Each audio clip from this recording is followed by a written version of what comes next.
నమస్కారం, welcome to iDream ధర్మ మార్గం విత్ విజిత కార్యక్రమానికి స్వాగతం. ప్రస్తుతం మనతో పాటు ఉన్నారు ఆధ్యాత్మిక గురువులు, ప్రణవ పీఠాధిపతులు, త్రిభాషా మహాసహస్ర అవధాని డాక్టర్ శ్రీ వద్దిపర్తి పద్మాకర్ గారు. ఇప్పుడు గురుగారితో మాట్లాడి మరిన్ని విషయాలు తెలుసుకుందాం. మన సనాతన ధర్మం గురించి ఇప్పుడు మనం ఏదైతే రకరకాలుగా వింటున్నామో అసలు ఏంటి సనాతన ధర్మం, గురుగారి మాటల్లో క్లుప్తంగా అడిగి తెలుసుకుందాం. మన నిత్య జీవితంలో మనం రోజువారీ చేసే కార్యక్రమాలు ఏ రకంగా ఉండాలి, మనం మోక్షాన్ని పొందాలన్నా, మంచి మార్గంలో వెళ్ళాలన్నా ఎలాంటి విధి విధానాలు ఆచరించాలో ఇప్పుడు వారితో మాట్లాడి తెలుసుకునే ప్రయత్నం చేద్దాం. నమస్కారం గురుగారు. గురుగారు, సనాతన ధర్మం అని ఈ మధ్య కాలంలో చాలా మంది నోటి నుంచి ఎక్కువగా మేమైతే వింటున్నాము. అయితే మన సనాతన ధర్మం అనేది ఇప్పుడు కొత్తగా మాట్లాడుకునే ఒక పదం కానీ ఒక ధర్మం కానీ అయితే కాదు. కొన్ని వందల వేల సంవత్సరాల నుంచి కూడా పురాణాలలో, శాస్త్రాలలో చెప్పబడింది, ఒక ఋషువుల ద్వారా, పెద్ద పెద్ద యోగుల ద్వారా కూడా చెప్పబడిన ధర్మం మన ధర్మం. కానీ ఇప్పుడు ప్రత్యేకించి ఎవరి నోటికి వచ్చినట్టు వాళ్ళు సనాతన ధర్మం అని కానీ ఏదో ఒకటి చెప్పేస్తున్నారు. ఏం చెప్తారు గురుగారు అసలు సనాతన ధర్మం గురించి మీరైతే క్లుప్తంగా? నమశివాభ్యాం నవయౌవనాభ్యాం పరస్పరాశ్లిష్టవపుర్ధరాభ్యాం నగేంద్రకన్యా వృషకేతనాభ్యాం నమో నమ శంకర పార్వతీభ్యాం అని పార్వతీ పరమేశ్వరులకు ముందుగా నమస్కారం చేసుకుందాం. ఎందుకంటే సనాతన దంపతులు అనే పేరు ముందు వాళ్ళకే ఉన్నది. పురాణములలో ముఖ్యంగా పోతన గారు లాంటి వాళ్ళు ఆది దంపతులు, పురాణ దంపతులు, సనాతన దంపతులు అని వాళ్ళని వర్ణించారు. వ్యాసుడైతే ఇంచుమించుగా అన్నిట్లో కూడా సనాతన దంపతులు అని వాళ్ళనే అన్నాడు. ఎందుకంటే సనాతనం అంటున్న దానికి అర్థం చాలా విశేషమైనదైనా క్లుప్తంగా చెప్పుకుందాం. అలాగే గురుగారు. సృష్టి ప్రారంభమైనప్పుడు మొట్టమొదటిగా వచ్చిన ధర్మాన్ని సనాతన ధర్మం అంటారు. అంటే ఎప్పటిదో ప్రాచీనం, కానీ ఎప్పటికీ అందరికీ పనికొస్తుంది. అవును. ఇప్పుడు మీ ఇంగ్లీష్లో చెప్పాలంటే ది ఓల్డెస్ట్, కానీ ఎప్పుడు అది అందరికీ పనికొస్తుంది కనుక దాన్ని సనాతనం అన్నారు. ఎవర్ గ్రీన్ అదనమాట. ఇప్పుడు ఉదాహరణకి నాయన ప్రతిరోజు హాయిగా రాత్రి 10 గంటలకల్లా పడుకుని, తొందరగా పడుకుని తెల్లవారుజామున లే, దీనివల్ల నీ ఆరోగ్యం బాగుంటుందన్నారు. ఎప్పటికీ అది చేసిన వాళ్ళు ఆరోగ్యంగా ఉంటున్నారా లేదా? ఉంటున్నారు గురుగారు. రాత్రి 1 గంట దాకా వాట్సాప్లు చూసుకుని, అత్తవా పెంట మీద చెత్తవా అనే సీరియల్స్ చూసుకుని 1 గంటకో 2 పడుకుని ఉదయం 10 లేచిన వాళ్ళందరికీ ముందు మూత్రపిండాల సమస్య, ఆ తర్వాత కాలేయం అంటే లివర్ సమస్య, అజీర్ణ వ్యాధులు, వాయు ప్రకోపనాలు అంటే గ్యాస్ ట్రబుల్స్, ఇవన్నీ వస్తున్నాయి లేవా? అవును గురుగారు. అదే చూడండి, పూర్వకాలంలో అందరూ హాయిగా 10 గంటల్లో పడుకునేవారు, తిన్నది అరిగేది, ప్రొద్దున లేచేవారు, వ్యాయామం చేసేవారు, దానివల్ల ఆరోగ్యంగా ఉన్నారు. ఇదే సనాతన ధర్మం. ఆనాడు నాయన పెందరాళ్ళే పడుకోంది. సూర్యోదయ సమయానికల్లా స్నానం పూర్తి చేసుకుని సూర్యుడికి ఎదురుగుండా నిలబడి అర్ఘ్యప్రదానం చెయ్యి, దానివల్ల ఆరోగ్యం అన్నారు. ఇప్పటికి కూడా మెడికల్ సైన్సెస్, అమెరికాలో ఉన్నటువంటి వాళ్ళు, ఆస్ట్రేలియా ఉన్నటువంటి వాళ్ళు ఏమని పరిశోధన చేశారు తెలిసిన? స్నానం చేసి తడి శరీరంతో సూర్యుడికి ఎదురుగుండా నిలబడితే డి విటమిన్ లోపలికి వెడుతుంది. అందుకే బహుశా భారతీయులు సంధ్యా సమయంలో ఎదురుగుండా నిలబడండి, స్నానం చేయండి, అర్ఘ్యం ఇవ్వండి అన్నారు. పూర్వం ఏం చేసేవారు? సరిగ్గా సూర్యోదయ సమయానికల్లా గంగా నదికో, ఇంకో గోదావరికో, దగ్గరలో ఉన్న కాలువకో, చెరువుకో, నూతి దగ్గరకో వెళ్ళి స్నానం చేసేవారు. కొంచెం తడిగా ఉన్న శరీరంతో ఎదురుగుండా సూర్యుడికి నిలబడి చేతులతో అర్ఘ్యం ఇచ్చేవారు. అప్పుడు ఆ కిరణాలు శరీరంలో ప్రవేశించేవి, డి విటమిన్ చేరేది, దానివల్ల తెల్ల మచ్చలు వచ్చేవి కావు. ఇలా మనిషి ఆరోగ్యంగా ఉండడానికి, మనస్సు ఆరోగ్యంగా ఉండడం కోసం అనేకములైన ధర్మములను మన పెద్దలు చెప్పారు. ఆ పెద్దల నుంచి వచ్చిన ఎల్లప్పుడూ పనికి వచ్చేటటువంటి ధర్మములను సనాతనము అంటారు. అందుకే భగవద్గీతలో కూడా ఏష ధర్మ సనాతన, నాయన ఎప్పటి నుంచో ఇప్పటిదాకా అందరికీ పనికొచ్చేటటువంటి ఇదే సనాతన ధర్మము అన్నాడు. అయితే గురుగారు, ఇప్పుడు ఇంత గొప్పనైన ధర్మము మనం ప్రతినిత్యం ఏం చేయాలో కూడా మన పెద్దవాళ్ళు క్లియర్గా చెప్పారు. కానీ ఈ తరం వాళ్ళ విషయానికి వచ్చి, అంటే మనం ఇంట్లో ఏది ఆచరిస్తే అది ఆచరించడం అలవాటు అయిపోతుంది కదా. మరి పెద్దవాళ్ళు ఆచరిస్తున్నారు, కానీ ఇప్పుడు మా తరం వాళ్ళకి వచ్చేసరికి ఆ ఆచరణ అనేది చాలా వరకు తగ్గిపోయింది. ఎందుకని అంటారు? దీనికి గల కారణం మీ దగ్గర నుంచి వచ్చేసి సమాధానం, మీ పెద్దల్లోనే కొంత లోపం ఉంది. అవునా? మన పెద్దలు, మా నాన్నగారు ఉన్నారు, ఆయన సంస్కృతం వారణాసిలో చదువుకున్నారు, 8 భాషలు చదువుకున్నారు. ఆయన వేళకి స్నానం చేశారు, నడిచారు. ఆయన 86 ఏళ్ళు నిండాక శరీరం విడిచిపెట్టేదాకా ఆరోగ్యంగా ఉన్నారు. ఆయనకి ఆ శరీరంలో ఏ అనారోగ్యం లేదు. చివరిలో పోయే ముందు ఒక రోజు 2 రోజులు రావడం వేరు. మా అమ్మ 86 ఏళ్ళు దాటి బతికింది. ఆవిడ కూడా అంతే, చివరి దాకా తన పని తను చేసుకుంది. కారణం ఏంటి? వాళ్ళు ఈ సనాతన ధర్మాన్ని పాటించారు. వాళ్ళు పాటించటం వల్ల మేము పిల్లలందరం నేర్చుకున్నాం. అది ఇప్పుడు చాలామంది ఏం చేస్తున్నారు, వాళ్ళేమో పాటించట్లేదు. కాలక్షేపం కోసం ఎంతసేపు పనికిమాలిన సీరియల్స్, ఏవో పనికిమాలిన కబుర్లు, లేకపోతే 24 గంటల న్యూస్లు ఉంటాయి కదా, అందులో అందరినీ బండబూతులు తిట్టడమే. పాపం ఎవడో ఎక్కడో చచ్చిపోయాడు అనుకోండి, కర్మగా ఏ సినిమాకి వెళ్ళు, ఇక అది పొద్దునది సాయంకాలం దాకా చూపించేది ఏదో పెద్ద ఇంటర్నేషనల్ న్యూస్లే చూపించేస్తారు. అవునా? తెలియని వాళ్ళకి కూడా తెలుసు. అందువల్ల ఏమైపోతుంది, ఇదే చూస్తున్నారు పెద్దలు, తెలియకుండానే పిల్లలు చూస్తున్నారు. ఇప్పుడు నా అదృష్టం ఏమిటంటే, మా దగ్గర మంత్రోపదేశం పొందిన వాళ్ళు నేను ఎరిగి 5 లక్షల కంటే ఎక్కువ మంది శిష్యులు ఉన్నారు మొత్తం ప్రపంచవ్యాప్తంగా. అందులో నాగోల్లో ఇప్పుడు నేను పురాణం చెబుతున్నాను ప్రస్తుతం. సాయంత్రం మీరు ఎప్పుడన్నా 6 గంటలకు వస్తే తెలుస్తుంది. పురాణానికి వచ్చే వాళ్ళలో సగం మంది కుర్రవాళ్ళే, ఆడవాళ్ళైనా మగవాళ్ళైనా, 30 ఏళ్ల లోపు వాళ్ళు. ఇంతంత పిల్లలు కూడా కావాలంటే ఒకసారి యూట్యూబ్లో మా దాంట్లో ఉపన్యాసం సాయంత్రం అయ్యాక చివరిలో చూడండి, జై శ్రీరామ్ అంటున్నారు పిల్లలు. వాళ్ళు బొట్టు పెట్టుకుంటున్నారు, అనేక రకాలుగా మళ్ళీ ఈ ధర్మాన్ని ఆచరిస్తున్నారు. కారణం ఏమిటి? నా పురాణానికి వచ్చేటటువంటి వాళ్ళు యువకులు అవ్వడం వల్ల ఆ యువకుల యొక్క పిల్లలు ఈ సనాతన ధర్మం పాటిస్తున్నారు. పెద్దలు చిన్నప్పటి నుంచి అలవాటు చేయాలండి. నేను రోజు సిగరెట్ కాల్చి, పిల్లలారా మీరు సిగరెట్ కాల్చొద్దంటే వాడు ఎందుకు అంటాడు? మా నాన్న కాల్చాడు, నేను కాలుస్తానంటాడు. వాడు దొంగ అయితే వీడు దొంగ అవుతాడు. కాబట్టి కొంత మన పెద్దలు మారాలి. మారకపోతే వచ్చే ప్రమాదం ఇప్పుడు తెలుస్తుంది కూడా. అందులో ముఖ్యంగా మన దేశం కంటే విదేశాల్లో బాగా తెలుస్తుంది. ఇప్పుడు బంగ్లాదేశ్లో హిందువులు అందరూ ఎందుకు ఏకమయ్యారు అనుకుంటారు? ప్రాణం మీదకి వచ్చింది కనుక. ఇంకా మీకు ప్రాణం మీదకి రాలేదు కనుక అంతలా ఏకం అవ్వట్లేదు. కానీ పూర్వంతో పోలిస్తే కొంచెం మారుతున్నారు, మారతారని నాకు నమ్మకం ఉంది. ఎప్పటికైనా మన ధర్మం వల్ల లాభం ఏమిటి తెలిసిన, మన ధర్మం బ్రతకనియ్యి అంటుంది. ఇతరుల యొక్క ధర్మాలు అందరినీ చంపేయి అంటుంది. మన ధర్మం కానివాడిని చంపేయి అంటుంది. అందుకే బంగ్లాదేశ్ పాడైపోయింది, పాకిస్తాన్ సర్వనాశనం అయిపోయింది, ఆఫ్ఘనిస్తాన్ దిక్కు లేకుండా ఉంది. ఇంకా దుబాయ్ ఎందుకు బాగుందంటే అంతో ఎంతో అన్ని మతాల వాళ్ళని వాళ్ళు విజిటింగ్ కోసం, వాళ్ళు బతకడం కోసం ఆహ్వానిస్తున్నారు. దుబాయ్లో సుఖం ఉందండి. ఏంటండి దుబాయ్లో? నేను ఇప్పుడు ఇలా పంచికట్టుకెళ్ళి నన్ను ఎవరు అండం, నేను భాగవత సప్తాహం చేయగలుగుతున్నాను ఇప్పుడు. అది కూడా ఇంకో అదృష్టం. నరేంద్ర మోడీ గారు వచ్చాక ఇవి జరిగింది. అంత పూర్వం మేము భయపడేవాళ్ళం. కానీ దానివల్ల ఏమవుతుందన్నమాట, ఇతర మతస్థుల యొక్క మతమును కొంచెము సహనంతో పాటించడం మొదలుపెట్టాక వాళ్ళ దేశం బాగుపడడం మొదలుపెట్టింది. కానీ పాకిస్తాన్లో మీరు పొరపాటున ఈ కాషాయ వస్త్రంతో పెడితే వాడికి పీక్ కోసేస్తున్నారు. ఈ అసహనం మన దేశంలో కూడా వస్తుంది. దానికి గల కారణం ఒక రాహుగ్రహం అనుకోండి. ఈ రాహుగ్రహం చాలా కాలం నుంచి ప్రధానమంత్రి అవ్వాలని కళ్ళకంటున్నా ఆ రాహుగ్రహం యొక్క అనుగ్రహం లేక ఎలాగో అవ్వలేడు. అందులో ఎందుకు చెప్తానంటే, సనాతన ధర్మాన్ని నిలబెట్టాలంటే, అంటే కాస్త మనుషులు బాగుండేలా చేయాలంటే కొద్దిగా పెద్దల్లో మార్పు రావాలి. గురుగారు, పెద్దల్లో మార్పు వచ్చి పెంపకం విషయంలో మార్పు వస్తే సరిపోతుందంటారా? అంటే మనకున్న ఇప్పటి విద్యాభ్యాసం మారాల్సిన అవసరం కూడా ఉందంటారా? మంచి మాట అడిగారు. ఎందుకంటే కేవలం నేను ఒక్కడిని చేస్తే మా పిల్లలంతా చేయాలని లేదు. బయట వాతావరణం కూడా ఉంటుంది కదా. అప్పుడు ఏమంటారు, బయట నువ్వు మడిగట్టు భోజనం చేస్తే మేము అలా తింటాం, బయట మేము మాత్రం పలవ తినకూడదు అంటారు. కాబట్టి బయట వాతావరణం కూడా మారాలి. మారాలంటే దానికి ముందు మాబోటి గురువులు ప్రయత్నించాలి.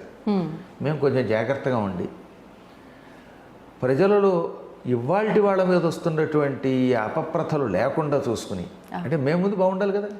ప్రవాచకుల యొక్క మాటలు ఎఫెక్ట్ చాలా గ్యారంటీగా ఉంటుంది గురువుగారు. ఇప్పుడు మేము ఉపన్యాసం చెప్పామంటే మాకున్న ఫాలోవర్స్ మాకుంటారు. రాముడి భక్తులు రాముడికి ఉంటారు, రావణాసుడి భక్తులు ఉంటారు, అది వేరే విషయం. కానీ రాముడి భక్తుల్ని రాముడు బాగు చేయాలంటే రాముడు బాగుండాలి.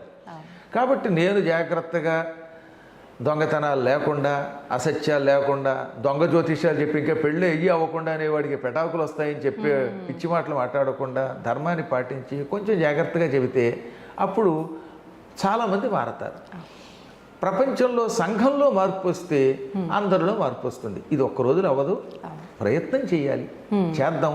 ఆశావదనం కదా మనం. అందుకనే కాళిదాసు గొప్ప మాట అన్నాడు, యత్నే కృతే యదిన సిద్ధ్యతి కోత్రదోష.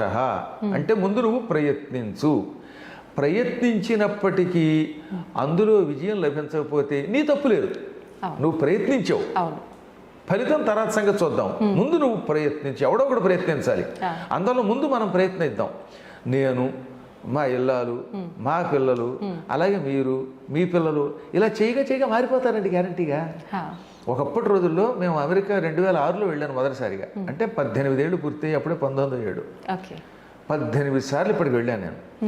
మొదట్లో నేను వెళ్ళినప్పుడు ప్యాంటు షర్టు వేసుకునేవాడిని ఎయిర్పోర్ట్లో. ఇప్పుడు అవసరం లేదు. ఇప్పుడు హాయిగా ఈ కాషాయమే, ఈ వస్త్రమే వేసుకుని వెడితే గౌరవిస్తున్నారు. మన సంప్రదాయం మీద వాళ్ళకి ఆసక్తి వచ్చింది. అలా క్రమక్రమంగా వాళ్ళలో మార్పు తెచ్చాం, వాళ్ళలో సహనం తెచ్చాం. ఇంగ్లాండ్ వెళ్ళినా, ఆస్ట్రేలియా వెళ్ళినా, లేకపోతే ఇంకో చోటకి వెళ్ళినా తిరగలుగుతున్నాం. అవునా? అవును గురుగారు. ఇది ఎందువల్ల వచ్చింది? చేయగా వచ్చింది. అందులో ముందు మనం ఏం చేయాలన్నమాట, మన ప్రయత్నం మనం బాగు చేద్దాం, మనం బాగుందాం అని ప్రయత్నం చెయ్యాలి. చేయగా ఎప్పటికప్పుడు బాగుపడుతుంది. బాగుపడకపోతే మన తప్పు లేదు, మన ధర్మం మనం నిర్వర్తించాం. మీరు ఉద్యోగ ధర్మం ఒకటి ఉంటుంది కదా. మీరు కష్టపడి మీ ఉద్యోగం చేశారు, మీ బాస్ మెచ్చుకున్నారా, అది అదృష్టం. ఎస్ అంటే అది అందం, ఎస్ అన్నా పట్టించుకోవద్దు, మీ ప్రయత్నం మీరు చేయటం. అంతే. గురుగారు, ఇప్పుడు మీరే చెప్పారు విదేశాల్లో, ఇప్పుడు మీరు ఒక ఎగ్జాంపుల్గా ఇంతకు ముందు మీ వస్త్రధారణ అలా ఉండేది, ఇప్పుడు ఇలా ఉంది అని చెప్పి. అంటే ఒక వస్త్రధారణ విషయంలోనే కాదు, మన ధర్మం పైన కూడా విదేశీయులకు ఎక్కువగా గౌరవం పెరగటం అయితే మనం చూస్తున్నాము. కానీ మన హిందూ ధర్మంలో, మన సనాతన ధర్మంలో ఉండి కూడా మన ధర్మాన్ని అవమానించి మాట్లాడే వాళ్ళు కూడా చాలా మంది ఉన్నారు. ఇప్పుడు ఇందాక మనం మాట్లాడుకున్నట్టు పెంపకము, విద్యాభ్యాసము ఇవి సరిగ్గా లేకపోవడమే అంటారా, లేదంటే వాళ్ళు చేసుకున్న కర్మను బట్టి ఇలా మాట్లాడుతున్నారు? ప్రస్తుతం భారతదేశానికి ఉన్న సమస్య ఏంటంటే, భారతదేశంలో ఇది తల్లిదండ్రుల బాధ్యత, కేవలం గురువుల బాధ్యత కాదు, సమాజపు బాధ్యత ఎక్కువగా ఉండాలి. అది లేదు. మన దేశంలో స్వేచ్ఛ ఎక్కువైపోయింది. 70 ఏళ్లుగా కొన్ని దరిద్రపు పార్టీలు పరిపాలన చేసి ఈ దేశాన్ని పాడు చేసేసి, దీనివల్ల ఏమైపోయింది? ముఖ్యంగా ఓ పక్కన లౌకికవాదం అనే పేరుతోటి ఇతర మతస్థుల్ని సమర్థించి మనల్ని నాశనం చేసేవాడు కొందరు, ఈ నికృష్టపు కమ్యూనిస్టులు కొంతమంది, ఏదో లేకపోతే ఆ వాదం ఈ వాదం అనేవాళ్ళు, ఇటువంటి వాళ్ళు ఎక్కువైపోయారు. విదేశాల్లో అది లేదండి. విదేశాల్లో ఉన్న సుఖం ఏంటంటే, ఏదైనా ఒక ధర్మంలోకి అడుగు పెట్టాక ఓహో దీనివల్ల మనకు లాభం ఉన్నదని వాళ్ళు తొందరగా కనిపెడుతున్నారు. ఫీనిక్స్ అని అరిజోనా స్టేట్లో అమెరికాలో ఒక నగరం ఉంది. అక్కడ నేను చాలా కాలం, ప్రతి సంవత్సరం అక్కడ ఒక 5 రోజులు 10 రోజులు పురాణం చెబుతాను. ఆ పురాణానికి ఒక ఆవిడ వచ్చేది. ఆవిడ బైబర్త్ అమెరికన్, అంటే అక్కడ సిటిజన్, వాళ్ళకి తెలుగు రాదు. ఆ తెల్ల ఆవిడకి అసలు తెలుగు రాదు, సంస్కృతం ఏమి రాదు. రోజు వచ్చి పురాణం వినేది. రవి గారు, ఆయన తోటపల్లి రవి, ఆయన ఒకప్పుడెప్పుడు అనంతపురం వాడు, ఇప్పుడు అక్కడ ఎప్పుడో సిటిజన్ అయిపోయారు. వాళ్ళంతా అక్కడే, వాళ్ళ పిల్లలు అక్కడే పుట్టి పెరుగుతున్నారు. అక్కడ వాళ్ళ ఇంట్లో జరిగేదనమాట. ఆవిడ ఏముందో తెలుసా, I don't know your language but your expressions are very good, that impact is on me అంది ఆవిడ. అంటే కేవలం నన్ను చూస్తూ నా ముఖ కవళికలతో ఆవిడ మారుతుంది. ఆ తర్వాత ఇవాళ కొన్ని కొత్త సాధనాలు వచ్చాయి, మనం మాట్లాడుతూ ఉంటే ఆన్ ది స్పాట్ ట్రాన్స్లేట్ చేసి వినగలుగుతున్నారు వాళ్ళు చెవులో పెట్టుకుని. అప్పుడు ఆవిడకి అర్థమయ్యింది. ఇప్పుడు ఆవిడ చూపిస్తే మీకు ఆ ఫోటో ఆశ్చర్యపోతారు. ఆవిడ ఎంత విభూతి పెట్టుకుని, ఎంత బొట్టు పెట్టుకుని ఉంటే, ఆహా, అసలే సహజంగా వాళ్ళు తెల్లగా ఉంటారు, ఆ చీర అవి కట్టుకుని ఎంత ముచ్చటగా ఉంటున్నారు. నిజంగానే. అలాగే సిన్సినాటి అంటే కొలంబస్ అనే పేరున్నారుగా, ఆ కొలంబస్కు దగ్గరలో ఉంటుంది. ఆ స్టేట్ని ఒహాయో అంటారు. అక్కడ ఒక ఆయన ఉన్నాడు. అసలు అలాంటి వాళ్ళందరినీ మీకు చూపించాలన్నమాట. వాళ్ళందరూ మన ధర్మంలోకి వచ్చారు. వాళ్ళు ఏమంటున్నారో తెలిసినా, ఏళ్ల తరబడి మేము అనేక మతాల్లో తిరిగాం, కానీ మన హైందవ ధర్మం వల్ల వచ్చిన ప్రశాంతి, ఇందులో ఉన్నంత సహనం, ఇందులో ఉన్నంత ఆనందం, ఈ నియమాల వల్ల వచ్చే ఆరోగ్యం ఎక్కడ లేదంటున్నారు. అక్కడ ఈ లౌకికవాదాలు, ఈ పిచ్చివాదాలు తక్కువ. వాళ్ళు నిజం ఉంటే ఒప్పుకుంటారు, నిజాయితీ. కాబట్టి అక్కడ బాగా వ్యాప్తి చెందుతోంది. అక్కడ ఇష్కాన్ అద్భుతంగా ఉంది, శివాలయాలు బాగున్నాయి. నాకు చాలా ఇష్టం, మా తండ్రి తల్లి గురువు దైవంగానే భావించేది గణపతి సచ్చిదానంద స్వామి వారిని. మా స్వామీజీ యొక్క ఆశ్రమాలు ఎన్నున్నాయో అక్కడ. టెక్సాస్లో, డాలస్లో స్వామీజీ కార్యసిద్ధి హనుమంతుడి గుడి కట్టించారు. ఒక 25 ఎకరాల స్థలంలో ఉంటుంది. ఇప్పుడేమో హ్యూస్టన్లో కడుతున్నారు. ఆ చికాగోలో ఉంది. మేరీల్యాండ్ అంటే వాషింగ్టన్ DC దగ్గర ఉంటుంది. ఇది అమెరికా రాజధాని వాషింగ్టన్ కదా, దానికి పక్కన. ఈ ప్రాంతాల్లో వారి గుడులలో ఎంతమంది తెల్లవాళ్ళు ఉన్నారో తెలిసిన. ఆ విధంగా ఏమవుతుందనమాట, ఈ పిచ్చి లౌకికవాదం అనే పేరుతో మన ధర్మాన్ని నడిచేవాళ్ళు లేరు. వాళ్ళు బాగా పెంచుతున్నారు. కొంతకాలానికమ్మా, నేను నిజం చెబుతున్నాను, ఇంకో 25 ఏళ్ళు ఇలా జరిగితే అమెరికా పూర్తిగా ఒకానొకప్పుడు భారతదేశం అయిపోతుంది. ఓ, ఎక్కడ చూసినా ఆలయాలే, ఎక్కడ చూసినా సనాతన ధర్మమే. ఏ వైపు చూసినా మనకంటే ఎక్కువగా కార్తీక మాస వ్రతాలు ఆచరిస్తున్నారు, దానాలు చేస్తున్నారు, ధర్మాలు చేస్తున్నారు, దీపాలు వెలిగిస్తున్నారు, ఇళ్లలో గుడి కింద మార్చేస్తున్నారు. కృష్ణ పద్మ గారిని ఒక ఆవిడ ఉన్నారు డాలస్లో, నాకు పరమ శిష్యురాలు. ఆవిడ ఇల్లు పూజా మందిరం చూస్తే మన అదే చిక్కడపల్లి దగ్గర ఉన్నటువంటి గుడి అంత ఉంటుంది అక్కడ. ఆహా. ఆ ఇంటికి నా పేరే పెట్టేశారు, మా గోత్రం పేరు శ్రీవత్సనిలయమని పేరు పెట్టారు ఆవిడ. ఎంతంత బాగా తయారవుతున్నారో చూడండి. అవునవును. అలాగే ఇంగ్లాండ్లో అవధానం శ్రీనివాస్ గారు అని ఉన్నారు, డాక్టర్ గారు. వాళ్ళేం సామాన్యులు కదండి, ఇప్పుడు నేను చెప్పిన వాళ్ళంతా హై లెవెల్ డాక్టర్స్. శ్రీనివాస్ గారు వాళ్ళ ఆవిడ ఇంగ్లాండ్లో పేరు పోసిన ప్రఖ్యాతి చెందినటువంటి డాక్టర్లు. ఇప్పుడు ఆ ఇళ్లలో పూజా మందిరంలో ఉన్నాయి. డాక్టర్ విజయ నిర్మల్ గారని ర్యాలీలో ఉన్నారు నార్త్ కెరోలినాలో. ఆవిడ పట్టుకుంటే $25,000 ఫీజు ఇవ్వగలిగేంత లెవెల్లో ఉన్న ఆవిడ. అంటే అంత బాగా వైద్యం చేస్తారు ఆవిడ. క్యాన్సర్ స్పెషలిస్ట్ కూడా పైగా. అసలు వాళ్ళ ఇల్లు ఒక ప్యాలెస్లో ఉంటుంది. ఆ డాక్టర్ గారు ఇల్లు చూడండి, ఆయన భార్య రోజు ఇంట్లో పూజా మందిరం పెట్టుకుంటే ఆ పూజా మందిరం మరొక గుళ్ళే కనబడుతుంది. ఇలా ఒకళ్ళు కదా చెప్పేది. ఇప్పుడు నా శిష్యులుగానే చెబుతున్న వాళ్ళల్లో 90% అయితే టాప్ స్థాయిలో ఉన్న డాక్టర్లు లేదా సాఫ్ట్వేర్ వాళ్ళు. ఎందుకు వీళ్ళు ఈ దారిలోకి వస్తున్నారు అంటే వాళ్ళకి అందులో ధర్మం తెలుస్తోంది. అలా వాళ్ళంతా చదువుకున్న వాళ్ళు, మంచి మంచి శాస్త్రవేత్తలు ఈ రంగంలోకి వస్తున్నారు. చదువు లేనటువంటి వాళ్ళు, ఏళ్ల తరబడి అనవసరంగా వాటి మీద వీటి మీద గందరగోళం చేసేటటువంటి వాళ్ళు, పిచ్చి పిచ్చి పరిశోధనలు చేసి ప్రొఫెసర్లను పెట్టుకునే వాళ్ళు ఇక్కడ తయారయ్యారు. వీళ్ళు నాస్తికవాదాన్ని ప్రబలింపజేస్తున్నారు. ఆ రకమైన వాళ్ళు భారతదేశానికి ముప్పు.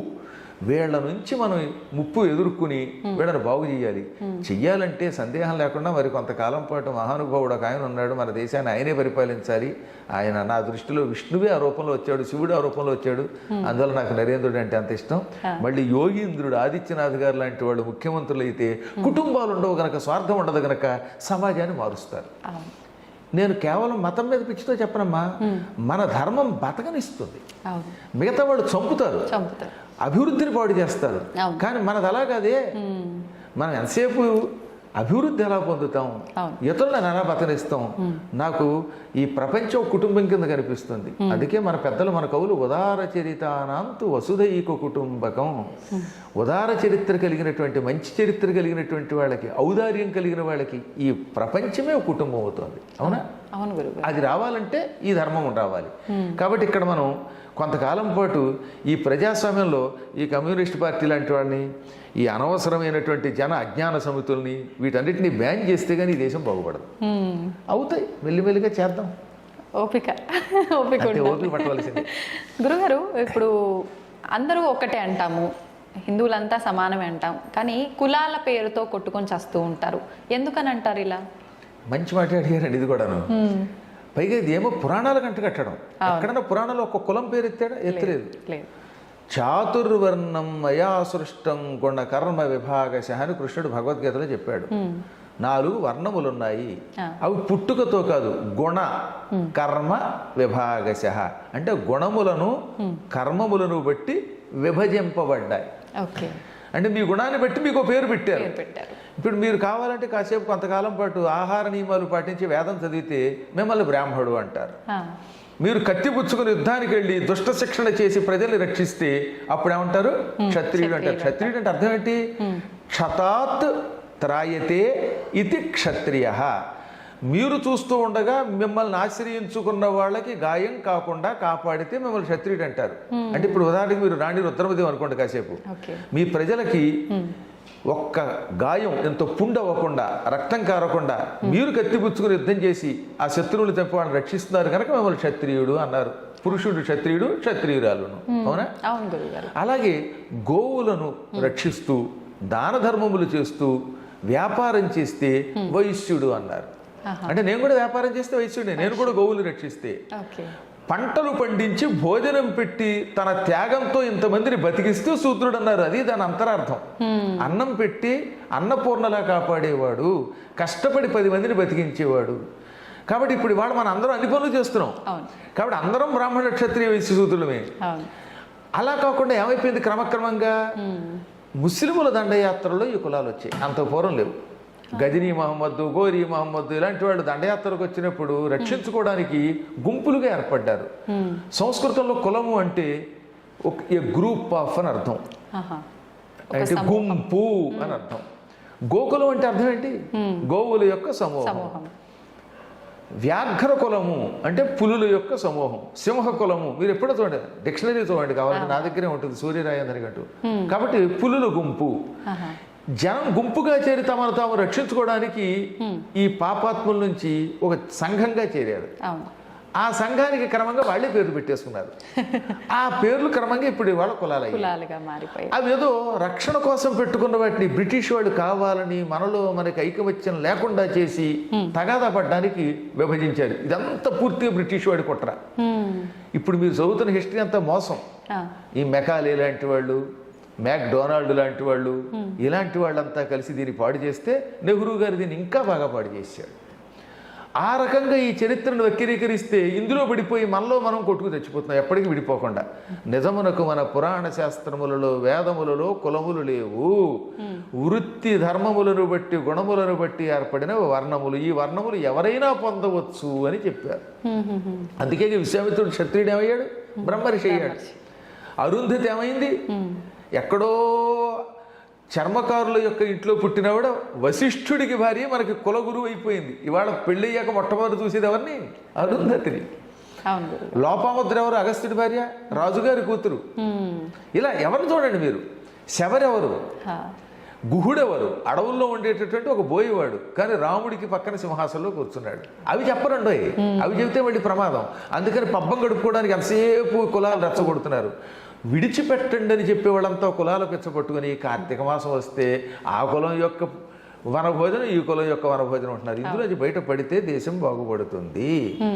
ఏదో కులం అనేది ఆ రోజుల్లో పెళ్ళిళ్ళ కోసం, దానికోసం, రక్షణ కోసం ఏర్పడింది తప్ప ఏది 500-600 ఏళ్ళుగా కొట్టుకోవడానికి కాదు. మళ్ళీ వీళ్ళంతా మారతారని మనం ఆశిద్దాం. గురుగారు, అసలు కులాల ప్రస్తావనే మన ధర్మంలో, పురాణాల్లో ఎక్కడ లేదు. కానీ ఇప్పుడు ఆలయాల విషయానికి వస్తే అన్నీ తెలిసిన మంచి మంచి పెద్ద పెద్ద గురువులే దాన్ని నడిపిస్తూ ఉంటారు కదా. ఆలయాల దగ్గరికి వెళ్ళేసరికి కూడా ప్రత్యేకించి ఈ కులం వారికి ఇది, ఈ కులం వారికి ఇది అని చెప్పి కూడా జరుగుతుంటాయి కదా, అంటే సత్రాలు అని చెప్పి. ఇలాంటివి జరుగుతున్నప్పుడు కూడా అంటే అక్కడ ఉన్న పెద్దవాళ్ళు దీన్ని ఆపలేకపోతున్నారు ఎందుకని అంటారు? నిజానికి ఆలయాలకి వ్యవస్థ లేదు. ఆలయంలో ఆ రోజుల్లో మరి ఉదాహరణకి కాకతి రుద్రమ్మదేవికి పెంచుకున్న కొడుకు వీరభద్రుడు తెలుసు కదా. కాకతి వీరభద్రుడు, ఆయన దగ్గర సేనాధిపతి గన్నమ సేనాధిపతి. ఆయన ఎవరు ఆ రోజుల్లో? ఆయన కమ్మ కులానికి చెందినట్టుగా మన జగత్తు చెబుతుంది. ఆయన గుడిలో మరి ఆయనే మొదటి పూజ చేసింది, అవునా? రుద్రమదేవి వాళ్ళంతా పూజలు చేయలే. కాబట్టి పూర్వకాలంలో ఇదేం లేదు. రెడ్డి రాజుల కాలంలో రెడ్డి రాజులు ఎంత గొప్ప గుళ్ళు కట్టారండి. శ్రీశైలం అంతా అసలు రెడ్డి రాజులు ఎంతో మంది అభివృద్ధి చేశారు, అవునా? వాళ్ళంతా రెడ్డి రాజులు, మహానుభావులు వాళ్ళంతా. ఇప్పుడు శ్రీనాథుడిని పోషించింది రెడ్డి రాజులు లేరా? ఇంకో వెలవరాజులు లేరా? అవునా? వీళ్ళంతా ఆలయాలు కట్టించి వాళ్లే ప్రతిష్ఠ చేశారు. ఒక్క అర్చన మాత్రం చేసేటప్పుడు ఏమవుతుంది? మాంసాహారం తినకుండా కఠోర నియమాలతో ఉండాలి కనుక దానికోసం విప్రులు పెట్టారు. ఎవరైనా కావాలంటే వాళ్ళు చేశారు. అందుకే వీరశైవ మతం అని ఒకటి ఉన్నది. ఆ వీరశైవ మతాన్ని స్థాపించిన బసవేశ్వరుడు అన్ని కులాల వాళ్ళని, వాళ్ళు వీళ్ళని తేడా లేకుండా నియమం పెట్టుకోండి మీరు అర్చకులు అవ్వచ్చు అని పెట్టాడు ఆయన. అందుకే వీరశైవం అని పుట్టింది ఆ రోజుల్లో. అద్భుతంగా వ్యాప్తి చెందింది. మహానుభావుడు భగవద్ రామానుజాచార్యులు వారు పైన శ్రీరంగం దగ్గర నిలబడి మొత్తం అందరికీ అష్టాక్షరీ మంత్రాన్ని ఉపదేశించి అందరికీ ఇచ్చేయలేదా? చక్రాంకితాలు చేయలేదా? ఆయన సామాన్యుడా? ఆయన సాక్షాత్తు లక్ష్మణ స్వరూపుడు ఆయన. అలా ఎంతో మంది మహానుభావులు ఆ రోజుల్లో చేశారు. చెప్పాను కదా, మనల్ని కొట్టించడానికి, ఈ రకమైనటువంటి మనల్ని విడగొట్టడానికి చేసినది. ఇంకెటొచ్చి ఆలయముల దగ్గర ఇది ఎప్పుడూ లేదు, కానీ సత్రములు ఇలా ఏర్పాటు చేసుకున్నారు వీళ్ళు కులాల పేరు మీదుగా. అదే మనం చేస్తున్న పొరపాటు. తప్పు ఎవరు చేసినా తప్పే. నియమం కోసం నువ్వు ఒక సత్రం పెట్టుకున్నా అందరికీ భోజనం పెట్టాలి. ఎప్పుడు కూడా శ్రీశైలంలో అలాంటిది జాగ్రత్తగా పాటిస్తారు. కులాల సత్రాలు ఉన్నా పాప అందరికీ భోజనం పెడతారు. ఇప్పుడు కరివెన సత్రం ఉంది, అందులో అందరికీ భోజనం పెడుతున్నారు. వేణుగోపాల్ గారు కర్నూలులో ఉంటారు, డాక్టర్ వేణుగోపాల్ గారు కరివెన సత్రం సెక్రటరీ. ఆయన చెప్పారు, ఎవరికి అన్నం మాత్రం పెట్టండి, ఎవరు వచ్చినా సరే అని పెట్టారు. అలా పెడుతున్నారు. అలాగే చాలా చోట్ల నేను సత్రాలు చూశాను. అక్కడ వైశ్య సత్రం ఉంది, వారు అలాగే పాపం. కాకపోతే ఏంటంటే వాళ్ళు స్థాపించుకున్నది కనుక వాళ్ళకి పెట్టాక మిగతా వాళ్ళు కొంచెం ప్రాధాన్యం ఇవ్వడం తప్పేం లేదు. ఇప్పుడు మీరు మీ ఇంట్లో మీ కుటుంబానికి పెట్టకుండా బయట వాడికి పెట్టరు కదా. ఎలాగో ఏదో ధర్మం పాటిస్తున్నారు కానీ అందరికీ భోజనం పెడుతున్నారు. ఎక్కడైనా వాళ్ళల్లో వాళ్ళు కనుక నిజంగా భేదములు పాటించి ఇంకా కొట్టుకుంటే మాత్రం దీన్ని మనందరం ఖండించి అందరూ కలిసికట్టుగా ఉండవలసిన విషయాన్ని చెప్పాలి. గురుగారు ఎలాగో భోజనం టాపిక్ వచ్చింది కాబట్టి పెద్దవాళ్ళు చెప్తూ ఉండేవారు అన్నం పరబ్రహ్మ స్వరూపము అని చెప్పి. అన్నం తినేటప్పుడు కూడా ఒకప్పటి కాలంలో చూసుకుంటే ఉమ్మడి కుటుంబాలు, చాలా అన్యోన్యత, ఎంత చక్కగా కింద కూర్చొని తినటము, ఎంత మంచి నియమాలు, మాట్లాడకూడదు అని చెప్పి రకరకాలుగా చెప్తూ ఉండేవారు. ఇప్పుడు అవన్నీ కనుమరుగైపోయాయనే చెప్పాలి. కలిసి కూర్చొని తినడం కూడా చాలా వేల మీద లెక్క పెట్టొచ్చు. నిజంగా ఆ పద్ధతి పాటించడం వల్ల కలిగే ఉపయోగం ఏంటి? ఇది ఇప్పుడు ఉండే పద్ధతి పాటించడం వల్ల కలిగే నష్టం ఏంటి గురుగారు? ఇప్పుడు ముందు ప్రస్తుతం ఏమైపోయిందంటే, పూర్వం మీ గుండెకాయలు లబ్ డబ్ అని కొట్టుకునేవి. లబ్ డబ్ లబ్ డబ్, ఆ లబ్బు పోయి డబ్బు డబ్బు డబ్బు అని కొట్టుకుంటుంది. అందుకని పుట్టినప్పటి నుంచి వీడికి డబ్బు కోసమే చదువు చెప్పిస్తున్నాం. అందరూ అయితే సాఫ్ట్వేర్ అంతే, లేదా మెడిసిన్. ఆ తర్వాత కూడా వీలుంటే అమెరికా వెళ్ళిపోవాలి. ఇంక ఏది మన తెలుగు వాడు అక్కర్లేదు, హిందీ వాడు అక్కర్లేదు. ఈ డబ్బు పెచ్చ ఎప్పుడైతే పుడుతుందో చిన్నప్పటి నుంచి పిల్లల్ని మనతో పాటు భోజనం చేయకుండా లేచి రావగానే స్నానం చేసినా చెప్పినా నోట్లో నిలబడి ఉండగానే కూరేస్తున్నాం ఏదో. పాపాడు ఏం తింటున్నాడో వాడికి తెలియదు. స్కూల్కి వెళ్ళిపోతాడు, అక్కడ తిండి లేదు, కళ్ళు ఇలా లావు అయిపోయి కళ్ళజోళ్ళు పెట్టుకుని పిల్లలు బక్క చిక్కిపోయి లేకపోతే పొట్టలు వచ్చి శరీరాలు పాడైపోయి ఉంటున్నాయి. సాయంత్రం రాగానే ఆటలు లేవు, పాటలు లేవు, మళ్ళీ ట్యూషను, మళ్ళీ రాత్రికి పడుకోబెట్టేయటం. లేదా ఉన్న కాసేపు ఏమవుతుంది వాట్సాప్లు, ఫోన్లు. ఆ ఫోన్లో కూడా భయంకరమైన హింసకు సంబంధించిన చూడడం. వీటి వల్ల ఏమైపోతుంది, ఇంకా కూర్చుని అన్నం తినే అవకాశం లేదు. పూర్వకాలంలో అన్నలు, తమ్ములు, ఈ భార్య, భర్త ఇలా అందరూ కూర్చుని తినడం వల్ల ప్రేమగా కబుర్లు చెప్పుకుంటూ ఒకడికొకడు నువ్వు బొబ్బడి తింటావా, నువ్వు పూరి తింటావా అని కబుర్లు చెప్పుకుంటూ తింటూ ఉంటే ఆత్మీయత పెరిగేది. అందుకే అన్నదమ్ముల మధ్యలో బంధాలు అలా ఉండేవి, అక్క చెల్లెళ్ళ బంధాలు ఉండేవి, ఎంతకాలమైన ఈ ప్రేమలు ఉండేవి. ఇంత స్థితి ఇప్పుడు మళ్ళీ ఇప్పట్లో వచ్చే అవకాశం చాలా కష్టమే.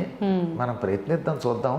ఇందాక చెప్పినట్టుగా మన ప్రయత్నం మనం చేద్దాం. కానీ ఆహారం ఎప్పుడు కలిసి కూర్చుని ప్రశాంతంగా తినాలి. తినకపోతే ఏమొస్తుందో తెలుసా మీకు? ఆయుర్వేదం చాలా గొప్పగా చెప్పింది, అది నిజం కూడా. నిలబడి అన్నం తినడం వల్ల లోపలున్న జీర్ణకోశం దెబ్బతింటుంది. అందుకని స్థిమితంగా కూర్చొని తినాలి. కూర్చోగలిగితే కింద కూర్చుంటే మరీ మంచిది, లేదా టేబుల్ మీదన్నా కూర్చోవాలి. మౌనముగా అటు ఇటు కదలకుండా ప్రశాంతంగా అన్నం తిన్నవాడికి ముందు జీర్ణకోశం బాగుంటుంది, లివర్ కాలేయం బాగుంటుంది, కిడ్నీలు బాగుంటాయి, గుండెపోట్లు రావు. హడావుడిగా అటు ఇటు తిరుగుతూ తినడం వల్ల ఈ లోపల కదులుతుంటాయి కదా అవి, ఆ లోపలికి వెళ్ళే పదార్థాలు సక్రమంగా వెళ్ళవు. అందువల్ల వాళ్ళందరికీ లేనిపోయిన అనారోగ్యాలు, కొత్త కొత్త రోగాలు వస్తున్నాయి. అది భగవద్గీత అందుకే మనకు గొప్ప ధర్మశాస్త్రం, అది వైద్య శాస్త్రం. మౌనముగా తినుము. అది కూడా ఎలా తినాలి? యాత యామం గతరసం పూతి పర్యుషితం తథా. ఇంతకంటే సైన్స్ ఏముందండి?